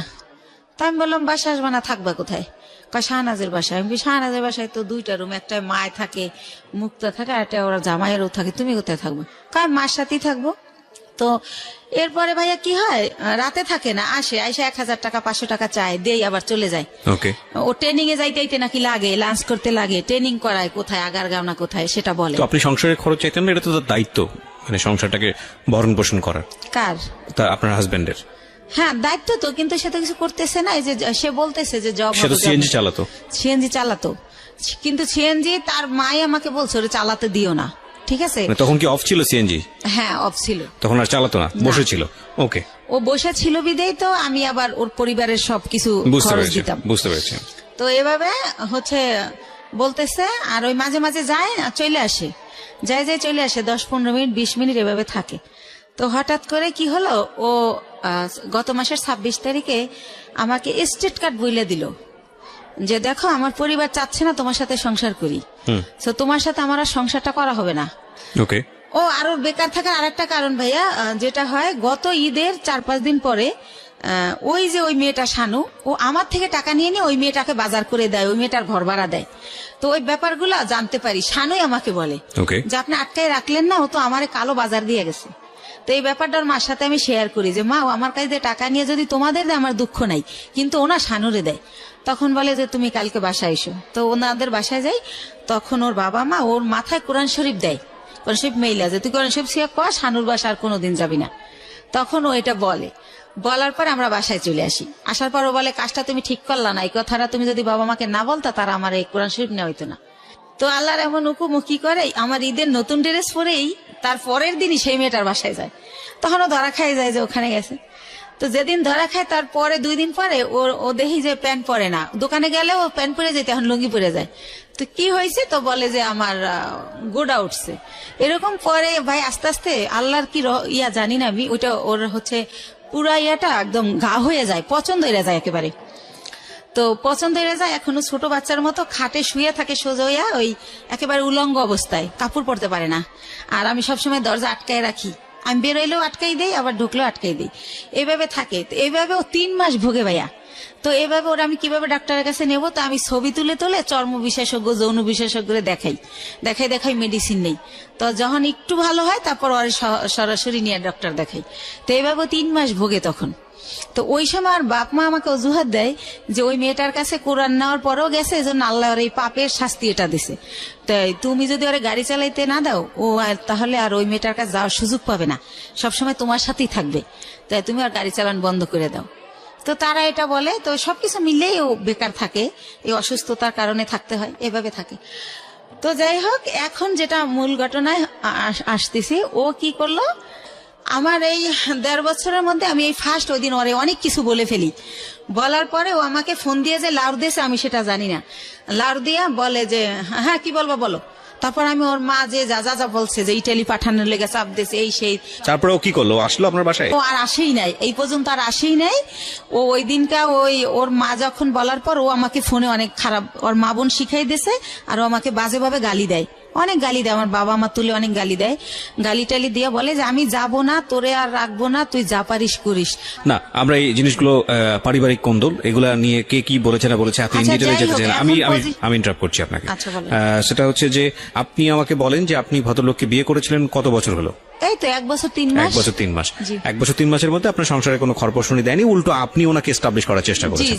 ওকে, এখন লাস্ট পর্যায়ে কি দাঁড়িয়েছে? উনি কি আপনার সঙ্গে আছেন নাকি আপনারা সেপারেট হয়ে গেছেন? না, এই যে 28 তারিখ আমার লাস্ট কথা হয়েছে, এরপরে আর এই পর্যন্ত কোনো যোগাযোগ সে আমার সাথে করে নাই। তার মা তার সিম ভেঙে ফেলছে, এখন আমি তারে ফোনে পাই না। তাহলে কি পেলেন? 1 বছর 3 মাসের শিক্ষাটা কি পেলেন, আর পুরো জীবন জুড়ে এই বৈবাহিক জীবনের শিক্ষাটা কি পেলেন? আপনি তো আজকের এই গল্পটাই বলতে এসেছেন। সবকিছু মিলিয়ে আপনি আমাকে এটা বলেন যে রেডিওতে এই গল্পটা আপনি কেন বললেন? আমি একটা মেসেজ পেয়েছি, সেটা আমি আমার মতো করে বলবো, বাট আপনি কেন আসলেন? আমি আসছি ভাইয়া যে আমি যদি আমার বাবা মা যদি যখন জানছিল যে ওই লোকটা আসলে জামাই হিসাবে না, তখনও যদি আমাকে বাদ দিত তাহলে তো আমার বেবিও হতো না। তারপরে যেহেতু আমার ভাই বোন সব এস্টাবলিশ, তাদের অনেক কিছু আছে, তারা বাইরে দেয়, কিন্তু আমি আমার বাচ্চা 2টা নিয়ে এত কষ্ট করি, এটা তারা চোখেই দেখে না। তাহলে এরকম যদি হয় ঘরে ঘরে যে কোনো ভাই বোন এক ভাই বোনকে হেল্প করবে না, তাহলে কেমনে হবে? তারপরে জীবনের প্রথম পার্টটা নিয়ে আমি শুধু এতটুকুই বলতে পারি যে আপনি অনেক দুর্ভাগ্যবান, এবং আপনার ফ্যামিলি আপনার প্রতি যেটা করেছে সেটা ভয়াবহ রকমের অবিবেচকের মতো কাজ করেছে। আপনার বাবা বেঁচে আছেন? জি, বেঁচে আছে। তো আপনার বাবা এই যে বড়টা ভুলটা করেছে সে ব্যাপারে কি বলে? আমার বাবা যখন জানে ওর ওই ব্যাপারটা, তখন আমার বাবা আর দিতে চায় না আমাকে, কিন্তু আমার বড় বোন আর আমার মা এটা জোর করে। আর আমার পরিবারে আমার মাই সব, আমার বাবার কোনো কথা থাকে না, মানে মা যেটা বলে ওইটা রাইট। আমার বাবা অনেক সহজ সরল, অনেক নরম। তাহলে এখানে আমার বাবা তো মনে করেন আজকে প্রায় 10 বছর সে কিছু করে না, রিটায়ার্ড, সে বেকার, তার তো কোনো দাম নাই। সেদিক থেকে তার ইকোনমিক সলভেন্সি যেহেতু নাই, তার কথার পাওয়ারও সেরকম নাই। এটা একটা মারাত্মক রকমের সমস্যা আমাদের সোসাইটিতে। অর্থের জোর সবচেয়ে বড় জোর। তো কিছুই বলার নেই আসলে। আমি আপনার মাকেও সম্মান জানাতে চাই, পরিবারের সবাইকে সম্মান জানিয়ে বলছি যে পরিবারের সদস্য যখন একজন খারাপ থাকে তখন বাকি সবারই পাশে দাঁড়ানো উচিত, এবং সেটা না দাঁড়ালে যেটা হয় যে উনি যখন পিছিয়ে পড়েন তখন পুরো পরিবারটাই আসলে পিছিয়ে পড়ে, হাজার হলেও সে আপনাদের বোন। এই জায়গা থেকে একটা বড় ভুল। আর দ্বিতীয়ত আমি মনে করি যে দ্বিতীয় ব্যাপারটা ছিল এক ধরনের ট্র্যাপে পড়া, ফাঁদে পড়া, আমি যদি ভুল না করে থাকি। আপনি কি ওনাকে এখনো আপনার লাইফে চান? আপনার যে হাজবেন্ড যিনি হাসান, তাকে কি এখনো সংসারের জীবনে চান, নাকি আলটিমেটলি এখান থেকে আপনি একটা শিক্ষা নিয়েছেন যে না, আমার সেই মানুষটাকে আর দরকার নাই? কি বলবেন? শিক্ষা নিয়েছি, কিন্তু তারপরেও চাই, কারণ ভালো তো বাসি। একটা পুরুষকে যদি ভালোবাসার ওকেই বেশি ছিলাম, বা ও ভালোবাসা যদি পাই, হয়তো খাওয়ান পরন দেয় নাই, কিন্তু সে ভালোবাসাটা আমি ওর কাছে পেয়েছিলাম, সে কারণে ওকে পেতে চাই, কিন্তু জানি না হয়তো পাবো না। পুরো গল্পটা আমি খুব চুপ করে শুনছিলাম, আমি ভাবছিলাম আসলে গল্পের মেসেজটা আসলে কোথায়। মেসেজ আসলে সেই অর্থে নাই আজকের এই গল্পে। তবে একটা জায়গায় যদি একটু থামার চেষ্টা করি, আমরা যদি পজিটিভলি দেখি, সেটা হলো যে এই ভদ্রমহিলা একটা সময় পর্যন্ত নিজে দাঁড়ানোর চেষ্টা করেছেন, যেভাবেই হোক না কেন গায়ে গতরে খেটে পরিশ্রম করে তিনি চেষ্টা করেছেন সংসারটাকে দাঁড় করানোর। সেখানে এসে একটা ভুল আমি বলবো, যে ভুলটা হচ্ছে এই বয়সে এসে প্রেমে পড়া, ভালোবাসায় পড়া, এবং সেই মানুষটাকে নিজের জীবনে এমনভাবে জায়গা দেওয়া যে, আপনার বয়স কত বলছিলেন? 35 বছরের জীবনে এসে 16 বছর বা 18 বছর মানুষের যে ভুলগুলো করে, সেই ভুলগুলো করে নিজের জীবনে একটা অনেক বড় কষ্ট পাওয়া। আমি বরং বলবো যে এই জায়গাটা একটু শক্ত হলেই বরং ভালো হতো, যে সেকেন্ড থটটা না দেয়া নিজের জীবনে। কিন্তু এটাও তো ঠিক যে তিনি তো সারা জীবন জুড়ে কারো ভালোবাসা পাননি। সে অর্থে একটা মানুষ যখন কায়া হোক ছায়া হোক যাই হোক না কেন সামনে এসে দাঁড়িয়েছে, সেই জায়গাটি থেকে তার ভুল হওয়াটা স্বাভাবিক, যে আসলে সঠিক মানুষটি সে চিনতে পেরেছে কি পারেনি। আমার মনে হয় আর একটু সময় নেওয়া উচিত ছিল। ভালোবাসাগুলো আসলে এরকমই। তবে এটা ঠিক যে জীবনে কাউকে রিসিভ করার আগে ভালোবাসতে গিয়ে আসলে কোনো লজিক খাটে না, মন থেকে চলে আসে সেটা। এবং সেজন্যই বুড়োরা ইয়াংদের প্রেমে পড়ে, ইয়াংরা বুড়োদের প্রেমে পড়ে। যেখানে প্রেমে পড়া উচিত নাই সেখানে প্রেম চলে আসে। সেগুলো হয়তোবা খুবই ন্যাচারাল, কিন্তু এই ন্যাচারাল জিনিসটাকে জীবনে লজিস্টিক ফ্রেমে যখন মানুষ বাঁধতে চায়, মানে বিশেষ করে বিয়ের জায়গাটিতে, তখনই হলো চিন্তার বিষয়। সেই জায়গাটি আসলে শুধু ইমোশন দিয়ে চিন্তা করাটা একটা বোকামো, এবং সে বোকামোটা যে কোনো লেভেলে জীবনের যে কোনো জায়গাতে হতে পারে। আপনার জীবনের পজিটিভ দিক হচ্ছে আপনি গায়ে গতরে খেটে নিজেকে স্টাবলিশ করতে পারেন, সেটা আপনি প্রুভ করেছেন। সুতরাং আপনার উপর আমরা বিশ্বাস রাখতে পারি যে আপনি এই জায়গাটা থেকে বের হয়ে আসতে পারবেন, এবং বের হয়ে আসার মতো অবলম্বন আপনার আছে, বিশেষ করে আপনার 2 সন্তান। সুতরাং সেদিক থেকেও আপনি অনেক বেশি ব্লেসড। সো প্রিয় শ্রোতা, আজকের এই জীবন গল্প একটা পরিশ্রমী মানুষের জীবনের গল্প, যে পরিবার থেকে কোনো সাহায্য পায়নি, সংসার জীবনে সুখী হতে পারেনি, একজন পাগলকে বিয়ে করে পুরো জীবনটাই এক অর্থে অন্যরকম স্রোতে ভেসে যাওয়া মানুষ, এবং তারপরে যখন সুখের দিন এসছে তখন ভালোবেসে ভুল করা একজন মানুষ। তারপরও আমরা সম্ভাবনা দেখি। জীবন আসলে এরকমই। নাটকের মোড় আসলে গুড একটা ফিনিশিং এনে দেয়, কিন্তু জীবনের মোড় সেই গুড ফিনিশিং এর কোনো ধার ধারে না। এই জন্যই আমরা বলি জীবন নাটকের চেয়েও অনেক নাটকীয়। ভালো থাকুন, শুভরাত্রি।